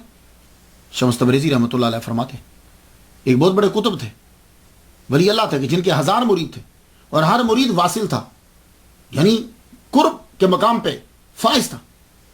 اور وہ اللہ کا ولی، وہ کتب جو ہے وہ یا رب جب کہتا تھا تو اتنا درد تھا اس کی آواز کے اندر کہ آسمان اور زمین اور معافیا ہر شے یا رب اس کے ساتھ کہتی تھی، لیکن اللہ کی طرف سے اسے جواب نہیں آتا تھا اور وہ تڑپتا تھا، اسے ایک مقام چاہیے تھا. تو وہ کہتا یا رب، تو لبیک کی صدا اس کے کان میں نہیں پہنچتی تھی. وہ نور لپکتا تھا تو شمس تبریزی کے کان میں جا کے کہتا لبیک لبیک لبیک. تو شمس تبریزی رحمۃ اللہ علیہ نے پھر عرض کی، یا اللہ وہ جو بندہ تجھے یا رب کہہ رہا ہے اسے جواب دے اور اس کو وہ قرب عطا فرما دے. آپ کا یہ کہنا تھا کہ اللہ تعالیٰ نے اس کو قرب عطا فرما دے. میں تھوڑی سی چیزیں دے رہا ہوں کہ آپ کو سمجھ آ جائے کہ مولانا روم ان کے دیوانے کیوں ہوئے. ایک دفعہ مولانا شمس تبریزی رحمۃ اللہ علیہ، مولانا کے پیر جو ہے، ایک جگہ سے گزر رہے ہیں، وہاں کا جو حاکم ہے اس کا بچہ اتنا کند ذہن ہے کہ اس کو حفظ نہیں ہوتا، اس کی یاداشت اس کی بڑی کمزور ہے. تو شمس تبریزی رحمۃ اللہ فرمان لگے بچہ میرے حوالے کرو. آپ اسے پڑھانے لگے. 1 دن کے اندر 1 پارہ آپ حفظ کروا دیتے تھے، 30 دن کے اندر پورا قرآن مجید یاد کروا دیا اسے. اللہ اکبر جل شانہ. مولانا روم فرماتے تھے کہ میرے استاد شمس تبریزی رحمۃ اللہ علیہ کو تصغیر جن، کہ جن ان کے قبضے میں تھے، تصغیر انسان اور تفسیر اسماء قدسی پہ وہ کمال حاصل تھا کہ کسی کو اور کو حاصل نہیں. شمس تبریزی رحمۃ اللہ علیہ ایک دن وجد میں تھے تو جذب کے عالم میں گفتگو کر دی. کہنے لگے باجزید بستامی نے خربزہ نہیں کھایا کہ مجھے معلوم نہیں ہے کہ حضور صلی اللہ علیہ وآلہ وسلم نے اسے کاٹا کیسے ہے. تو جذب کے عالم میں کہنے لگے، اور یہ انہی کا مقام ہے، ہم نہیں یہ جملہ کہہ سکتے. کہنے لگے جس کو یہ نہیں پتا کہ خربوزہ حضور نے کیسے کاٹا، باقی علوم اس کے پاس کیسے ہوں گے، یہ انہی کا درجہ ہے، ہم نہیں یہ جملہ کہہ سکتے. اب یہاں سے ان کا درجہ سمجھ لیجئے کہ کتنا بڑا درجہ ہے شمس تبریزی رحمۃ اللہ علیہ کا. آپ فرمایا کرتے تھے کہ اللہ کا مشاہدہ آب و گل میں مت کرو، جان و دل میں کرو. یہ بڑی زبردست مثال ہے کہ لوگ دیکھتے ہیں اس میں بھی ہے، اس میں بھی ہر میں ہے. یہی سنا نا ہم نے، ہر میں ہے، ہر میں ہے نہیں. وہ کہتے ہیں کہ اللہ کا مشاہدہ آب و گل میں مت کرو، آب پانی گل مٹی، آب و گل میں مت کرو، جانو دل میں کرو. ایک جلسے میں شمس الدین تبریزی رحمۃ اللہ علیہ شرکت کی. آپ کو پتہ ہے جلسہ دستار فضیلت، اور جلسہ دستار فضیلت میں جب آپ نے شرکت کی تو کارنر میں جا کے بیٹھ گیا. تو وہ کیا ہوتا تھا کہ پرانے دور کے اندر جو بھی مولوی صاحب آتے وہ آ کر حدیث بیان کرتے تھے. جیسے مولانا سردار رحمۃ اللہ علیہ، آپ نے سنا نام ان کا؟ سنا؟ یہ لائل پور، اب اس کا نام فیصل آباد ہے. تو ہم سے پہلوں کا جو امتحان ہوتا تھا، ہمارے امتحان ذرا تھوڑے سے مشکل ہو گئے. ہم سے پہلے جو لوگ ہوتے تھے، میرے والد گرامی یا ان کے والد یا اس طرح کا، جو ان کا امتحان معلوم ہے کیا ہوتا تھا؟ جب وہ دورہ حدیث پڑھ لیتے، چلو بھائی حضور صلی اللہ علیہ وسلم کی نور کی کوئی حدیث سنا دو، ہیں فلاں حدیث سنا دو. تو وہ ایک دو حدیث پڑھتے تھے تو جلسہ دستار فضیلت پگڑی مل جاتی. ان کو معلوم ہوتا تھا ان کے شاگرد ہیں کہ انہوں نے کتنا پڑھا، کتنے پانی میں. تو جو بھی آئے، شمس تبریزی رحمۃ اللہ جلوہ فرمائے، جو بھی آئے حدثنا حدثنا حدثنا حدثنا. سمجھتے آپ؟ اگر آپ کتاب پڑھیں گے نا حدیث کی، تو اس میں جو روایت کرتے ہیں نا شاگرد استاد سے، پھر وہ اس سے اپنے استاد سے حدثنا حدثنا حدثنا حدثنا، پھر انا ابی ہریرہ رضی اللہ. اچھا، تو جو بھی آئے حدثنا حدثنا، شمس تبریزی رحمۃ اللہ علیہ ایک دم سے کھڑے ہو گئے. جب سارے مولوی حدثنا حدثنا کریں، آپ کھڑے ہو گئے، کہنے لگے تم تمام کے لوگ بندوں کا نام لے رہے ہو کہ تم میں سے ایسا آدمی بھی ہے کہ جو یہ کہے کہ میرے قلب نے اللہ سے روایت کی ہے. اللہ اکبر جل شانہ. میں یہ باتیں آپ کو بتا رہا ہوں کہ کبھی آپ کو گفتگو کرنا پڑ جائے کہ مولانا روم جیسا آدمی شمس تبریزی کا دیوانہ ہو گیا. تو یہ باتیں تھی. اب کچھ سمجھ آ رہی؟ کچھ اندازہ آپ کو ہو رہا؟ اللہ اکبر جل شانہ. مولانا روم اس لیے ان کے دیوانے تھے. ہر وقت ان کی یاد میں پھر تڑپتے رہتے، گلیوں میں پھرتے رہتے. کام سب چھوڑ دیا آپ نے. کوئی آدمی آ کے کہتا کہ میں نے شمس تبریزی کو وہاں دیکھا تھا، فرماتے اچھا، اپنی قبا اتار کے دے دیتے، جبہ اتار کے دے دیتے، پگڑی اتار کے دے دیتے، جو چیز ہوتی دے دیتے اسے. ایک دن کیا ہوا، ایک آدمی نے آ کے کہا حضور میں نے شمس تبریزی کو دمشق میں دیکھا تھا. اچھا، پگڑی بھی اتار دی، موزہ بھی اتار کے دے دیا، ابا بھی، قمیض شرٹ تک اتار کے دے دی. تو دوسرا بندہ کہنے لگا حضور یہ تو جھوٹ بول رہا ہے، یہ جھوٹ بول رہا ہے، اس نے نہیں دیکھا. فرمانے لگے جھوٹ بول رہا ہے تبھی تو کپڑے دیے. جھوٹ بول رہا ہے تبھی تو کپڑے دیے ہیں. اگر یہ سچ بول دیتا میں اپنی جان دے دیتا اسے. اگر یہ شمس تبریزی کے بارے میں بتاتا کہ سچ میں جان دے دیتا. شمس تبریزی رحمۃ اللہ علیہ پھر ان کو نہیں ملے، غائب ہو گئے. کیوں؟ ان کا مقصد ہی صرف تڑپ تھی کہ وہ ایک دفعہ بیدار ہو جائے.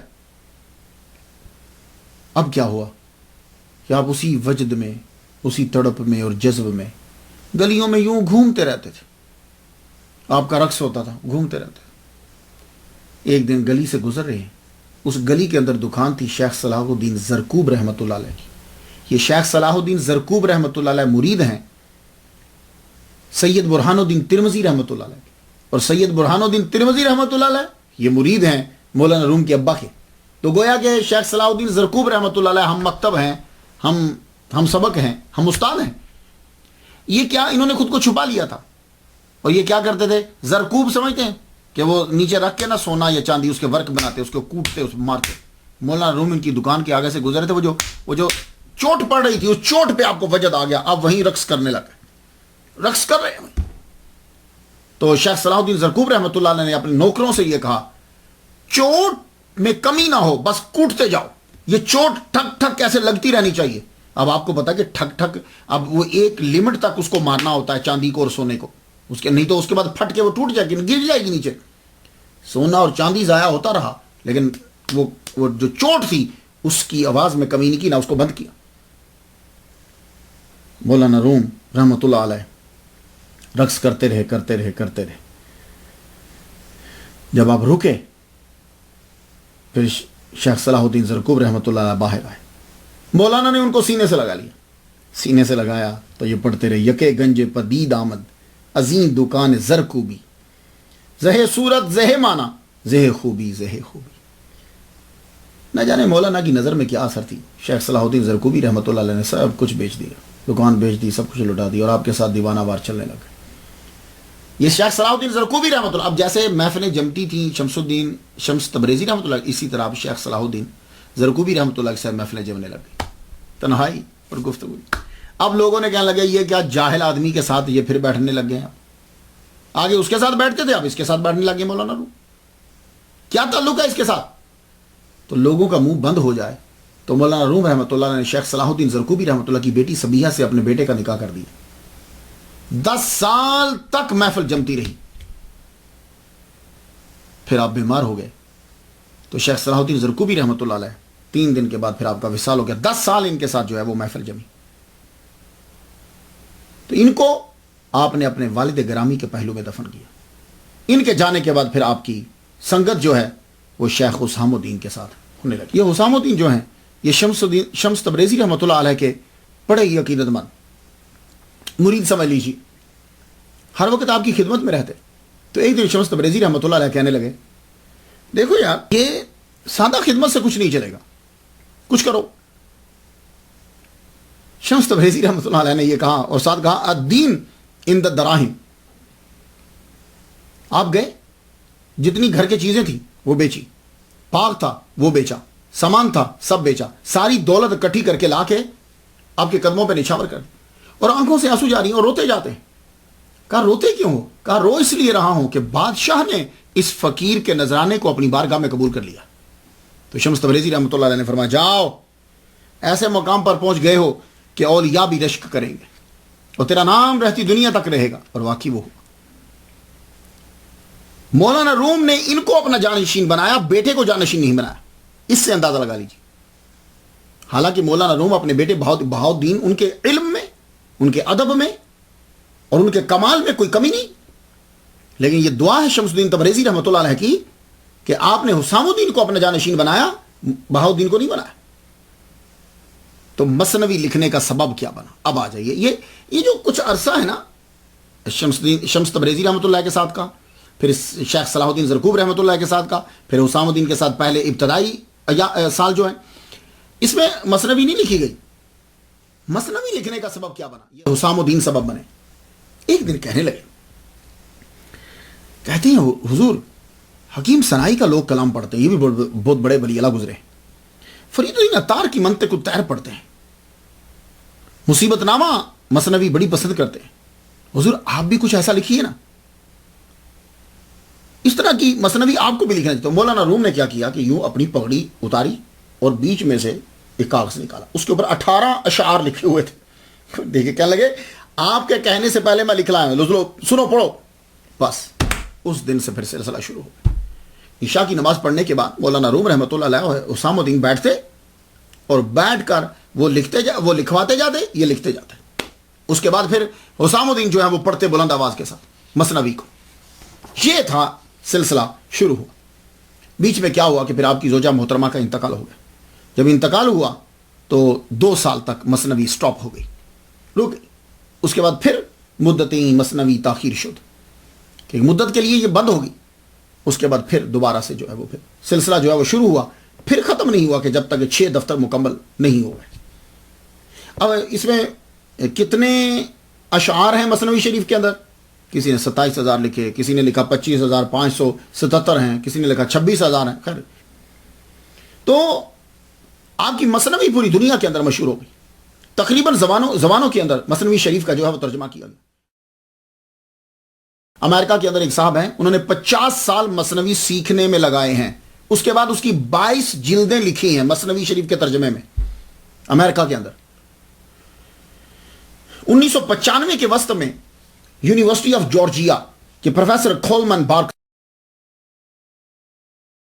نے مولانا روم کی غزلوں کا ترجمہ کیا، یہ 1995 کے اندر۔ پھر اس کے بعد یوگا کے گرو اور ناول نگار نے 2000 کے اندر، سن 2000 کے اندر، یہ 2013 جا رہا ہے، 2000 کے اندر دیپک چوپڑا اس کا نام ہے، ہالی ووڈ کے ممتاز گلوکاروں کے ساتھ مل کر اس میں میڈونا بھی ہیں، فلپ مارٹن شین بھی ہے، جیسے اور بھی لوگ ہیں، ساروں نے مل کر پھر پہلے اس نے سادہ لینگویج میں اس کا ترجمہ کیا، یہ جو عام یہاں بولی جاتی ہے، آپ کو پتا کہ یہاں کی انگلش ذرا تھوڑی سی ڈفرینٹ ہے۔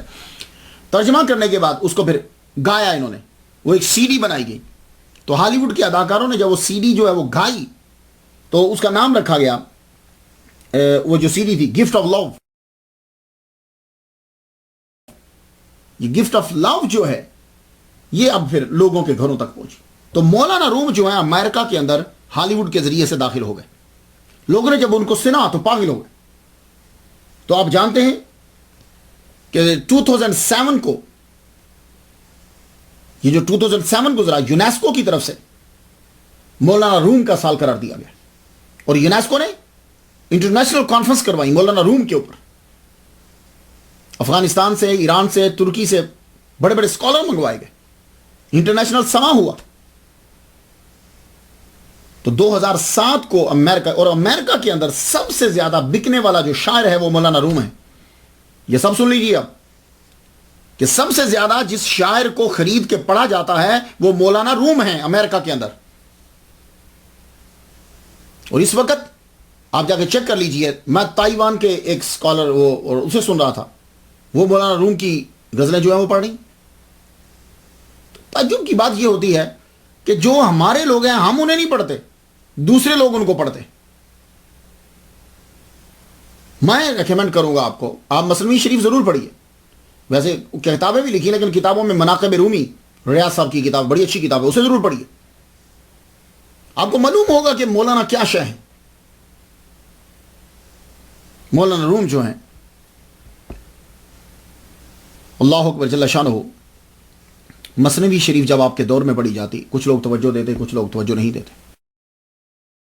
اور آپ کے سامنے جب مثنوی شریف پڑھی جائے، آپ خود پڑھ رہے ہیں تو بڑے دھیان سے پڑھا کریں. حسام الدین کہتے ہیں ایک دن مولانا روم سے کہنے لگے کہ جب مثنوی پڑھی جاتی ہے جو لوگ توجہ نہیں دیتے اور نفرت کرتے ہیں تو میں نے ان کو دیکھا ہے کہ آسمان سے فرشتے اترے ہیں، ان کے ہاتھ میں تلواریں ہیں، ان کے ایمان کی جڑوں کو کاٹ رہے ہیں. فرمانے لگے ہاں بالکل تو نے صحیح دیکھا ہے. جو مثنوی شریف سے نفرت کرتا ہے تو دھیان سے سنتا نہیں ہے، اس کا حال یہی ہوگا، اس کو گھسیٹ کر دوزخ میں داخل کر دیا جائے گا. تو اس لیے آپ اپنی زندگی کے اندر مثنوی شریف کہیں پڑھی جا رہی ہو تو دھیان سے سنا کریں، خود بھی پڑھیں اسے. آپ کی گفتگو میں نکھار آ جائے گا اور آپ خود فیل کریں گے کہ مجھے کچھ چیز حاصل ہوئی ہے. مولانا روم کا کردار صرف یہی نہیں ہے کہ وہ شاعر ہی تھے، وہ کردار بھی ان کا بڑا زبردست تھا. شب بیداری ایسی چیزیں حاصل نہیں ہوتی. کچھ ہاتھ نہیں آتا بے آہ سحر گائی. مولانا روم جاگا کرتے تھے راتوں.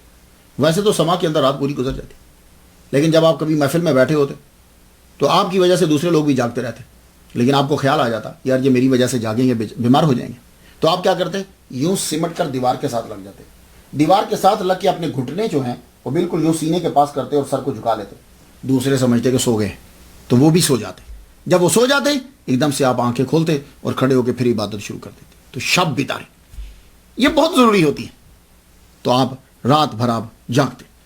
صائم الدہر اور قائم اللیل، روزہ آپ رکھتے 20-20 دن. بعض کا تو ایسا ہوتا کہ 20-20 دن گزر جاتے، 30-30 دن گزر جاتے، کچھ نہیں آپ کھاتے. کیونکہ آپ کا یہ قول ہے، آپ فرماتے تھے کہ آدمی کے پیٹ میں سانپ ہوتے ہیں. ایک لقمہ کم کرے گا تو 1000 سانپ مر جائیں گے، 2 لقمے کم کرے گا تو 2000 سانپ مر جائیں گے، 3 لقمے کم کرے گا تو 3000 سانپ مر جائیں گے، اور اگر 1 لقمہ ایکسٹرا کھاتا ہے تو 1000 سانپ اور پیدا ہو جائیں گے. اس طرح سمجھایا آپ نے.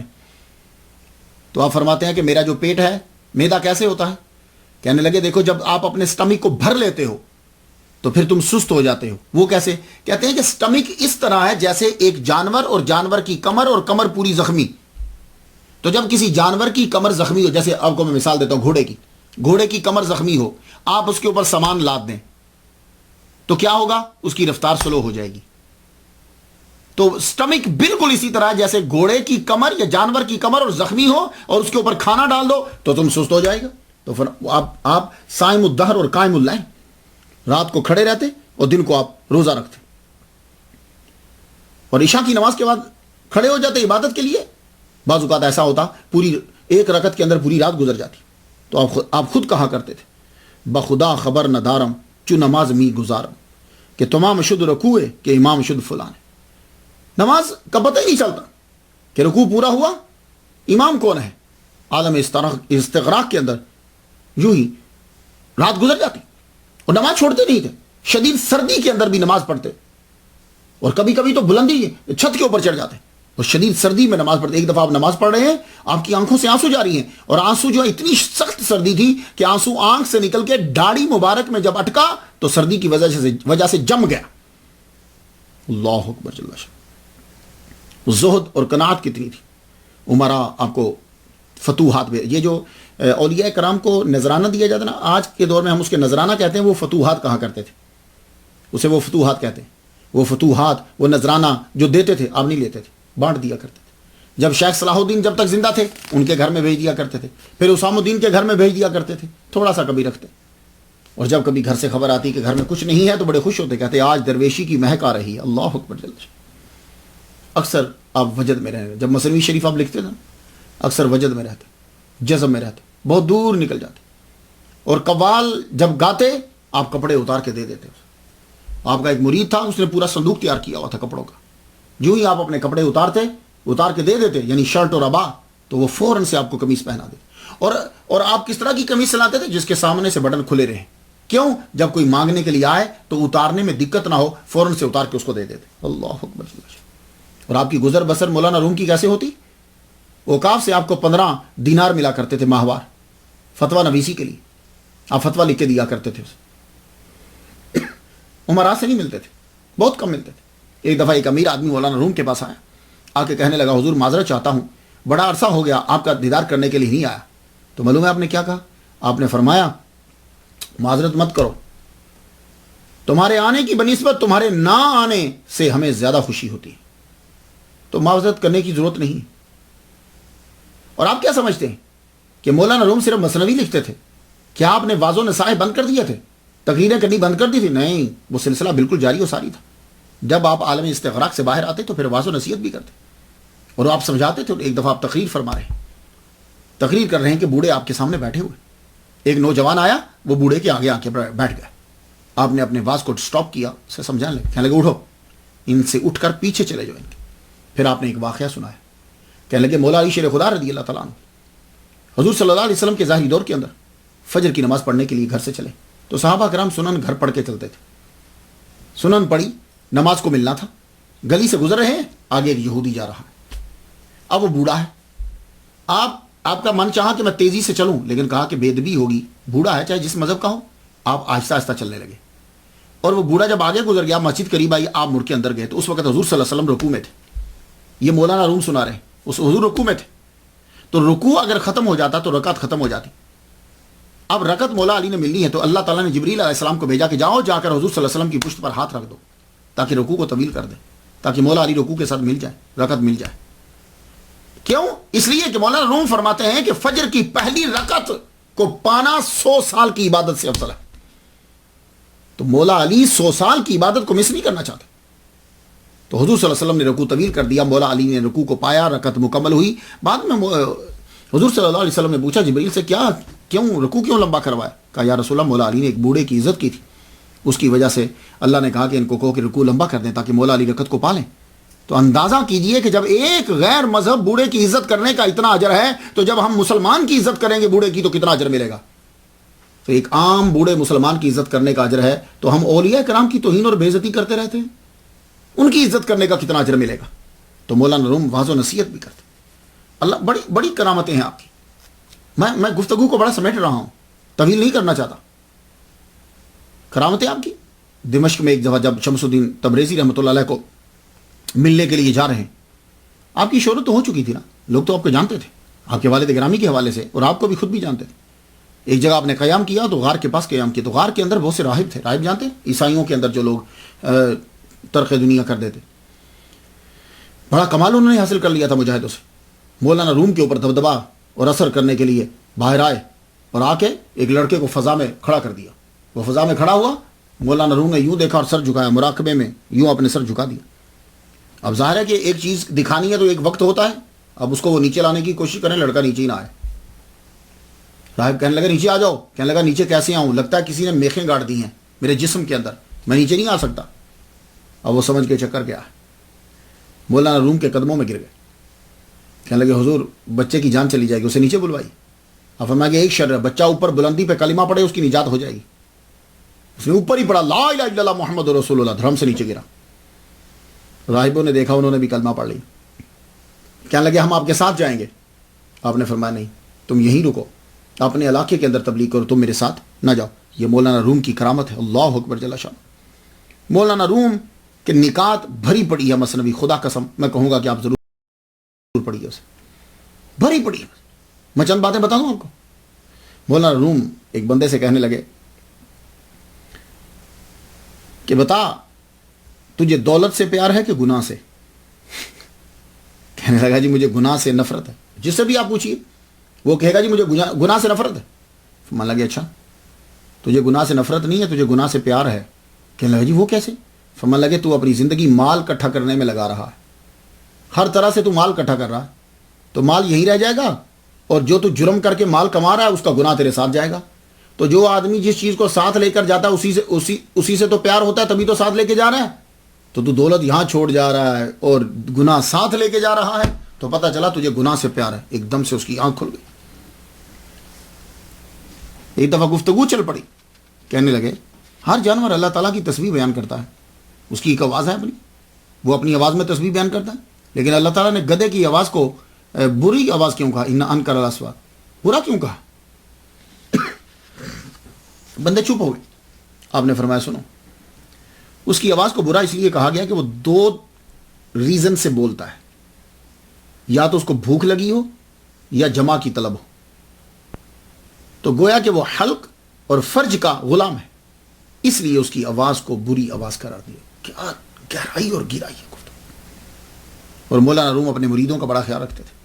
لوگ ان کے مریدوں کی آگے شکایت کرتے، آپ کا مرید ایسا ہے، آپ کا مرید ایسا ہے، آپ کا مرید ایسا ہے. فرمان لگے سنو، اگر ہمارے مرید نیک ہوتے تو ہم نہ ان کے مرید ہو جاتے.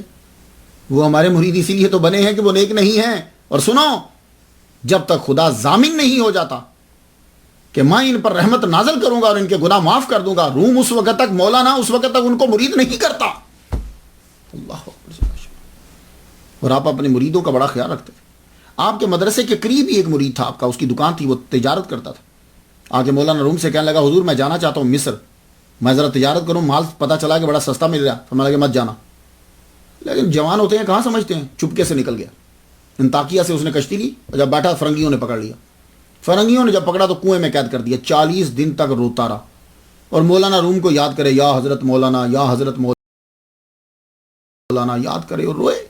40ویں دن مولانا خواب میں تشریف لائے. فرمایا کہ سن، صبح فرنگی آ کے تم سے جو پوچھے تو کہہ تم نے ہاں کرنی ہے، نہ نہیں کرنی. اس کے بعد تو کرتے جانا، ہم تیری رہنمائی کریں گے.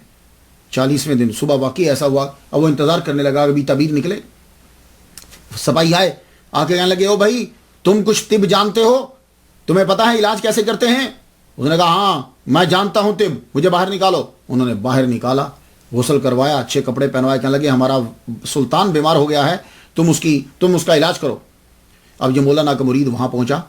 اب جو اس کے دماغ میں آئے اب وہ بتاتا جائے، یہ لاؤ یہ لاؤ یہ لاؤ یہ لاؤ. وہ 7 قسم کے میوے ملا کر اس نے کہا ان کا عرق نکالو اب.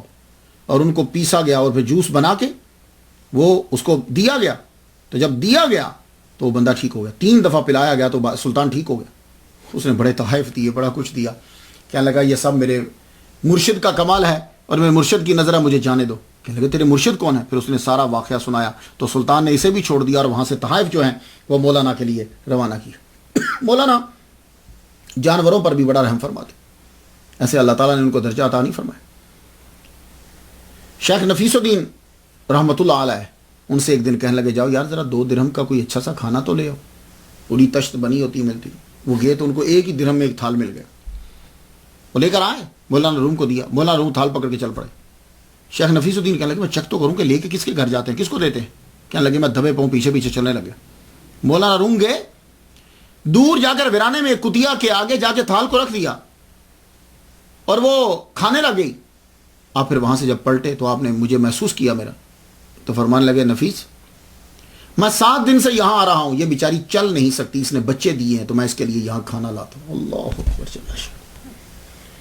بچوں سے بھی شدید مولانا روم محبت فرماتے. ایک دفعہ رستے میں جا رہے ہیں، سارے بچے کھیل رہے تھے، ایک دم سے مولانا آگے مولانا آگے مولانا آگے. سب لوگ جو ہیں تو وہ بچے جھک جھک کے سلام کرتے، آپ بھی ان کو جھک کے سلام کرتے. دور ایک بچہ تھا، اس نے دیکھا، کہنے لگا رکیے رکیے میں نے بھی سلام کرنے آنا ہے. جب تک وہ بچہ آ نہیں گیا آپ وہیں رکے رہے. اللہ اکبر جل شانہ. مولانا روم فرماتے تھے شراب حرام ہے، اس کے ضمن میں ایک بڑا زبردست بات بیان کرتے، کہتے ہیں کہ با یزید بستامی رحمۃ اللہ علیہ کہا کرتے تھے، میں حضور صلی اللہ علیہ وآلہ وسلم پر اس لیے ایمان نہیں لایا کہ آپ نے چاند کو 2 ٹکڑے کر دیا، میں اس لیے ایمان نہیں لایا کہ پتھر آپ کے ہاتھ میں بولتے تھے، میں اس لیے ایمان لایا ہوں کہ حضور صلی اللہ علیہ وآلہ وسلم نے شراب جیسی خبیث چیز کو حرام قرار دے دیا۔ لو سن لو، اس زاویے سے کبھی نکتہ سنا آپ نے؟ یہ مولانا روم فرما رہے ہیں کہ کمال حکمت سے شراب کو حرام قرار دے دیا۔ مولانا روم نماز کی تلقین کیا کرتے تھے، فرماتے تھے نماز پڑھا کرو، خود بھی سردی میں بھی تہجد ادا کرتے، چاش شروع کرتے زوال تک پڑھتے رہتے، چاش کو اتنا لمبا پڑھتے آپ، اور کہا کرتے تھے کہ سجدہ کیا کرو، دولت، عزت، اولاد اور دوستوں میں برکت ہوتی ہے نماز کی وجہ سے، اگر تم نماز پڑھو گے اللہ تعالیٰ برکت دے گا تمہیں، تمام مقاصد جو ہیں تمہارے پورے ہوتے ہیں، جو نماز میں کوشش کرے گا جو چاہے گا وہ پائے گا۔ کوئی پرندہ بے نماز کے گھر سے گزرتا ہے تو گرفتار ہو جاتا ہے، اللہ اکبر جل شانہ، یعنی ان کے نزدیک وہی پرندہ پھنستا ہے اور مرتا ہے جو بے نماز کے گھر کے اوپر سے گزرتا ہے۔ تو جب پرندے کے اوپر اتنی نحوست پڑتی ہے تو اس بندے کا اپنا عالم کیا ہوگا جس نے نماز نہیں پڑھی۔ مولانا جو ہے وہ سما کے بڑے دل دادا، اور سما بھی بالکل ڈیفرنٹ ٹائپ کا ہے، اور اس سما کو دیکھنے کے لیے لوگ دور دراز سے آتے ہیں۔ شمس الدین تبریزی رحمۃ اللہ علیہ نے مولانا کو رقص جو ہے وہ سکھایا۔ آپ گھومتے، لوگ کہتے یہ کیا ہے؟ آپ فرماتے میرے پیر کا بتایا ہوا مراقبہ ہے، وارلنگ، فرماتے میرے پیر کا بتایا ہوا مراقبہ ہے۔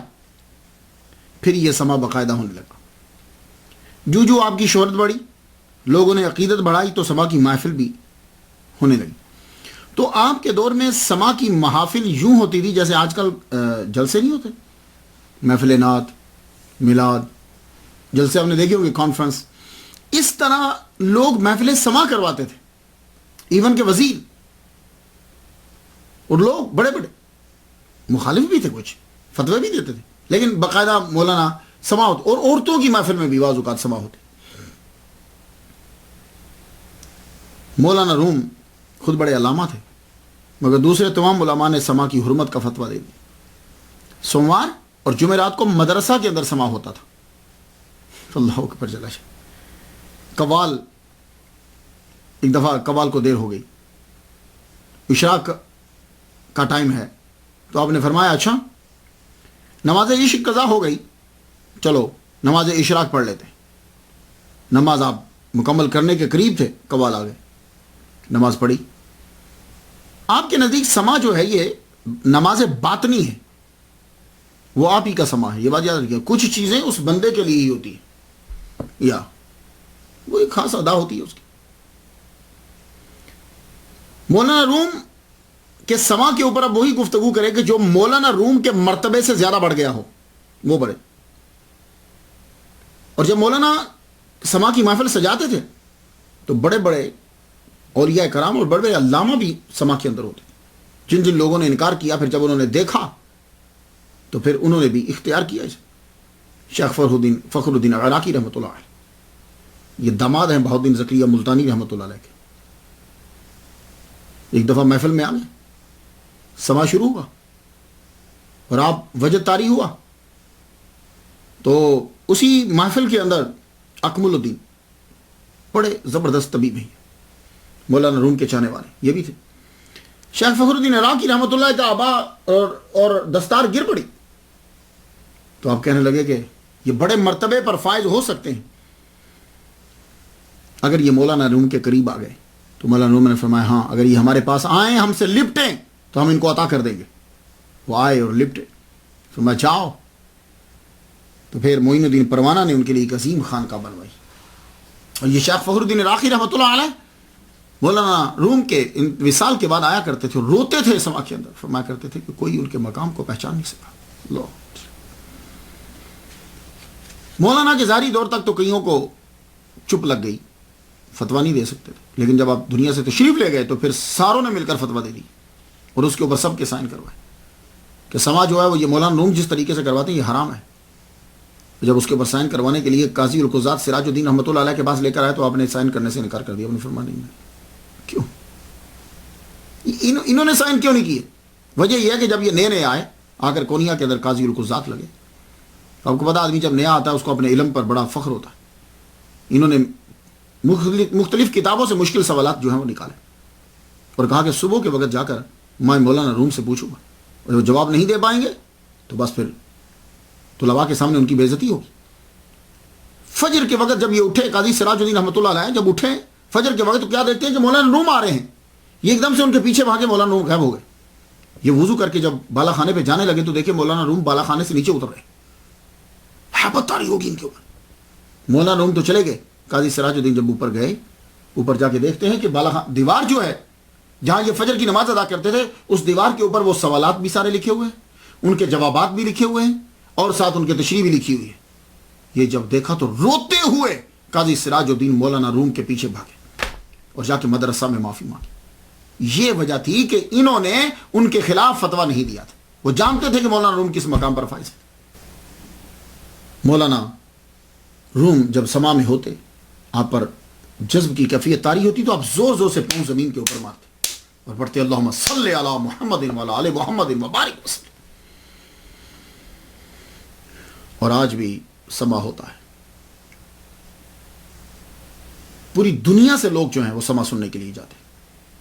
مختلف جگہ بنی ہیں اور اس سما کے اندر بانسری اسے ڈیوائن بریتھ کہا جاتا ہے. پھر رباب ہوتا ہے. رباب اس کے رباب کیا ہے؟ رباب کی آواز کے اوپر جو ہے وہ آپ کو وجد آ جاتا تھا. تو لوگ پوچھتے تھے آپ کو وجد کیوں آتا ہے؟ یہ کیا وجہ ہے؟ فرمان لگے اس کی آواز سے جنت کے دروازے کی آواز آتی ہے. تو کسی نے کہا جی ہمیں تو ایسی کیفیت طاری نہیں ہوتی. فرمان لگے ہاں تم پر اس لیے نہیں ہوتی کہ تمہیں دروازے کے بند ہونے کی آواز آتی ہے, ہمیں اس کے کھلنے کی آواز آتی ہے. تو یہ جو رباب ہے سچ میدانی چیم گوید رباب سے اشک کے چشم واز جگر ہائے کباب. تو تربیت یافتہ جو درویش ہیں وہ اس کے اوپر رقص کرتے ہیں. ایک ہاتھ ان کا اوپر ہوتا ہے اور ایک ہاتھ نیچے ہوتا ہے. ایک ہاتھ اوپر اور ایک ہاتھ نیچے. یہ سمبل ہے. یہ ہاتھ آسمان کی طرف ہے اور یہ ہاتھ زمین کی طرف. یوں پھر وہ رقص کرتے ہیں گویا کہ اوپر سے لے رہے ہیں نیچے تقسیم کر رہے ہیں. اور آخر میں قرآن مجید کی تلاوت کی جاتی ہے, خاص طور پر سورہ بقرہ کی آیت نمبر 115. پھر اس کے بعد سب کے لیے دعا مانگی جاتی ہے. فاتحہ ہوتی ہے. تو فاتحہ تو ترکی کے اندر ہر نماز کے بعد ہوتی ہے. 672 میں کونیا میں زلزلہ آیا, بہت زلزلہ آیا. 40 روز تک زلزلے کے جھٹکے محسوس ہوتے رہے. لوگوں نے آ کے مولانا روم سے کہا حضور دعا کیجیے. فرمان لگے زمین جو ہے وہ لقمہ تر مانگتی ہے. کیا مطلب؟ اب ہم جانا چاہتے ہیں. آپ بیمار ہوئے, علالت طویل ہوئی, لوگوں کو وصیت کرنے لگے. حکماء اطباء نے مل کر کوشش کی لیکن آپ نے فرمایا کہ نہیں اب ہم بچیں گے نہیں, ہمیں جانے دو. آپ کی زوجہ نے آ کے یہ کہا کہ اللہ سے دعا کرو کہ اللہ تعالیٰ آپ کو زندگی دے دے. فرمان لگے کیا ہم چور ہیں؟ ہم نے کسی کا سامان چرایا ہے؟ تم ہمیں اپنے محبوب سے کیوں نہیں ملنے دیتے؟ وہ تو چور ہیں کہ جو حاضر نہیں ہوتے. ہم چور نہیں ہیں, ہم جائیں گے. اب جب طبیعت معلوم ہوا کہ اب سنبھلے گی نہیں تو لوگوں نے آ کے پوچھا کہ آپ کے بعد آپ کا جانشین کون بنے گا؟ تو آپ نے فرمایا حسام الدین. 3 بار سوال کیا گیا, تینوں بار آپ نے کہا حسام الدین. کسی نے کہا حضور بہاؤدین کے بارے میں کیا خیال ہے؟ تو آپ نے فرمایا وہ پہلوان ہے, اس کو وصیت کی ضرورت نہیں. آفرین ہے بیٹے کے اوپر بھی. جب تک حسام الدین رہے ان کی خدمت کرتے رہے اور وہ ان کی خدمت کرتے رہے. ان کے بعد پھر بہاؤدین جو ہے وہ جانشین بنے. 1273 مغرب کے وقت آپ کا وصال ہو گیا. صبح کے وقت جنازہ اٹھا. جنازہ چلتے چلتے شام کے قریب وقت آ گیا. 6 تابوت جو ہیں وہ ٹوٹ گئے. اتنا رش تھا. مجوسی, عیسائی, یہودی, مسلمان سب لوگ جو ہیں وہ شامل ہوئے جنازے کے اندر. اللہ. اور آپ کا جنازہ شیخ صدر الدین پڑھانے کے لیے آگے بڑھے تو غش کھا کے غم سے بے ہوش ہو کے گر پڑے. پھر آپ کا جنازہ قاضی القضاء سراج الدین رحمۃ اللہ علیہ نے پڑھایا آپ کا جنازہ. اور آپ کو دفنایا گیا کہ جہاں سلجوق کا باغ تھا وہ باغ پھولوں کا باغ تھا, وہاں آپ کے والد گرامی کی پہلے قبر تھی, وہاں آپ کو جو آگے دفنا دیا. آج اگر آپ جائیں 17 دسمبر کو عرس لگتا ہے, اسے شب عروس کہتے ہیں. دنیا دراز سے لوگ جو ہیں وہ جاتے ہیں. 70,000 کے قریب ان کی تعداد ہوتی ہے. اور یہ سلسلہ چلتا رہا. تاکہ 1925 میں انقلاب آ گیا، اتا ترک جو ہے وہ آیا، اس نے آ کر اسلام کی ساری چیزوں کو ختم کر دیا. ٹائٹل جتنے تھے لوگوں کے، جو بھی اسلام سے ریلیٹڈ چیزیں تھیں، سب کی سب اس نے ختم کر دی. اسی کے انڈر میں، اس لا کے نیچے یہ بھی آگے سب درویشوں کے ٹائٹل، درویشوں کا سلسلہ، یہ سارا کچھ ختم کر دیا. 2 سال تک یہ بند رہا. 1927 کے اندر جا کے اجازت دی گئی پھر کہ تم جو ہے 2 ہفتوں کے لیے یہ سلسلہ شروع کر سکتے ہو. پھر وہ سما دوبارہ شروع ہو. 1974 میں پہلی مرتبہ یہ گھومنے والے درویش جو ہیں یہ مغرب جانے کی ان کو اجازت ملی. 2007 میں یونیسکو نے مولوی سما کا اہتمام کیا اور 2007 کو مولانا رومی کا سال قرار دیا. 2007 کے اندر پورے ایران میں مولانا کا دن منایا گیا. یہ ابھی بیدار ہو رہے ہیں اسکولوں میں، کالجوں میں، یونیورسٹیز کے. افغانستان میں دھوم دھام سے ان کا دن منایا گیا، کیونکہ افغانی یہ کہتے ہیں کہ یہ ہمارے ہیں، کیونکہ بلخ میں پیدا ہوئے، بلخ ہمارے اندر ہے. ایرانیوں کا ہے کہ ہمارے اندر ہے، فارسی بولتے ہیں. ترکیوں کا ہے کہ چونکہ مزار ان کا ہمارے اندر ہے، یہ ہمارے ہیں. مولانا روم سب کے ہیں. تو اب تو امریکی بھی دعویٰ کرنے لگے ہیں کہ مولانا روم ہمارے ہیں. اور یونیسکو نے ایک سکہ بھی جاری کیا، اس کے فرنٹ پہ مولانا روم کی تصویر ہے اور اس کے بیک کے اندر وہ سارا دیا گیا کہ ہم نے ایسا کیوں کیا. مولانا روم جب آپ جائیں، میں بھی ترکی میں گیا ہوں، میرے مرشد سید مدنی میاں بھی گئے ہیں.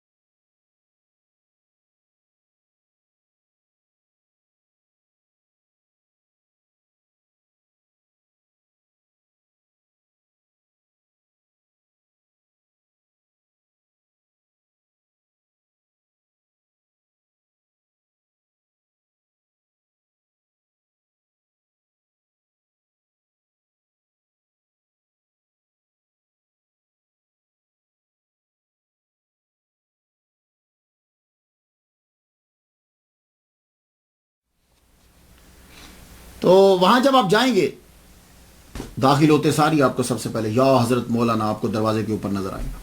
اس کے بعد آپ اندر مزار میں داخل ہوں تو آپ کو بانسری کی آواز جو ہے وہ فلوٹ وہ بجتا ہوا، اس کی آواز مسلسل اندر جاتی ہے. 55 قبریں ہیں وہاں. سب سے بڑی قبر جو ہے وہ مولانا روم کی، سب سے بڑی قبر. اور جب آپ قبر سامنے کھڑے ہو کے قبر کو دیکھیں گے تو آپ کو یا حضرت مولانا، آپ کے ابا اور آپ کے بیٹے کا نام سامنے تختیوں کے اوپر نظر آئے گا. اس کے ساتھ بہت ساری چیزیں ہیں. میوزیم ہے، اس میں چاندی کی چابی ہیں. چٹائیاں آپ کو نظر آئیں گی جو استعمال کرتے تھے مولانا روم. آپ کو ٹوپیاں نظر آئیں گی جو مولانا روم استعمال کرتے تھے اور بعد میں ان کے درویش جو ہے وہ استعمال کرتے تھے. مولانا روم جو جبہ استعمال کرتے تھے وہ جبہ وہاں نظر آئے گا. وہ قدیم قرآن مجید کے جو نسخے ہیں وہ آپ کو وہاں نظر آئیں گے. حسن شیرازی کے ہاتھ کی لکھی ہوئی مثنوی شریف وہ آپ کو، اور بھی بڑی ساری چیزیں ہیں وہاں. درویش ان کی بھی چیزیں پڑی ہوئی ہیں، وہ باقاعدہ اسٹیچو بنائے گئے ہیں. ان کی موومنٹ، ان کا سیکھنا وہ وہاں آپ کو نظر آئے گا. تو کبھی ضرور جائیے گا وہاں. مولانا روم نے یہ کہا تھا کہ میری قبر بلند بنائی جائے، اس لیے قبر ان کی بڑی بنائی گئی.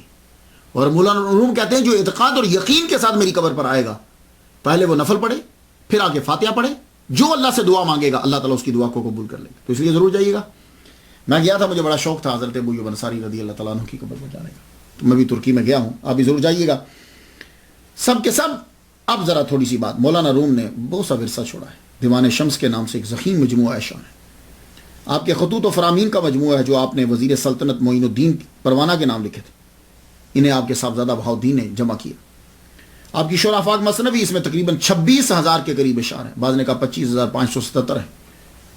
آپ کی ایک کتاب مجالس سما ہے، اس میں خطابات ہیں. ایک اور کتاب ہے مجموعہ خطوط رومی، اس میں 144 خطوط ہیں آپ کے. اللہ اکبر جل شان. مولانا ویسے تو کچھ نام ہوتے ہیں کہ جو سب کے لیے استعمال ہو سکتے ہیں اور ہوتے ہیں، لیکن وہ نام کسی ایک کے لیے خاص ہو جاتا ہے. ہمارے انڈیا کے اندر آپ کو مولانا کہا جاتا ہے، پاکستان میں اور انڈیا میں. ترکی میں میولانا، اور ایران میں آپ کو مولوی کہا جاتا ہے۔ یہ مولانا بڑا اچھا لفظ ہے، قرآن مجید کے اندر 18 مرتبہ آیا ہے ضمائر کے ساتھ اور بغیر ضمیر کے۔ یہ مولانا اللہ تعالیٰ کا نام ہے، انت مولانا فانصرنا علی القوم الکافرین۔ لیکن ہمارے ہاں مولانا اسے کہا جاتا ہے کہ جو امام مسجد ہے اسے مولانا کہتے ہیں۔ لیکن تعجب ہے آج تک مشکل کشا پر تو اعتراض ٹھہرا، داتا پر تو اعتراض ہوا، مولانا پر اعتراض آج تک نہیں ہوا کہ مولانا تو اللہ کا نام ہے، پھر یہ 1500 تنخواہ لینے والا مولانا کیسے ہو سکتا ہے؟ اس پہ آج تک اعتراض نہیں ہو سکتا۔ قرآن مجید کے اندر اللہ تعالیٰ نے جبریل علیہ السلام کو مولا کہا، حضور صلی اللہ علیہ وسلم کو مولا کہا، صالح مومنوں کو جو ہے وہ مولا کہا ہے اللہ تعالیٰ نے قرآن مجید کے اندر۔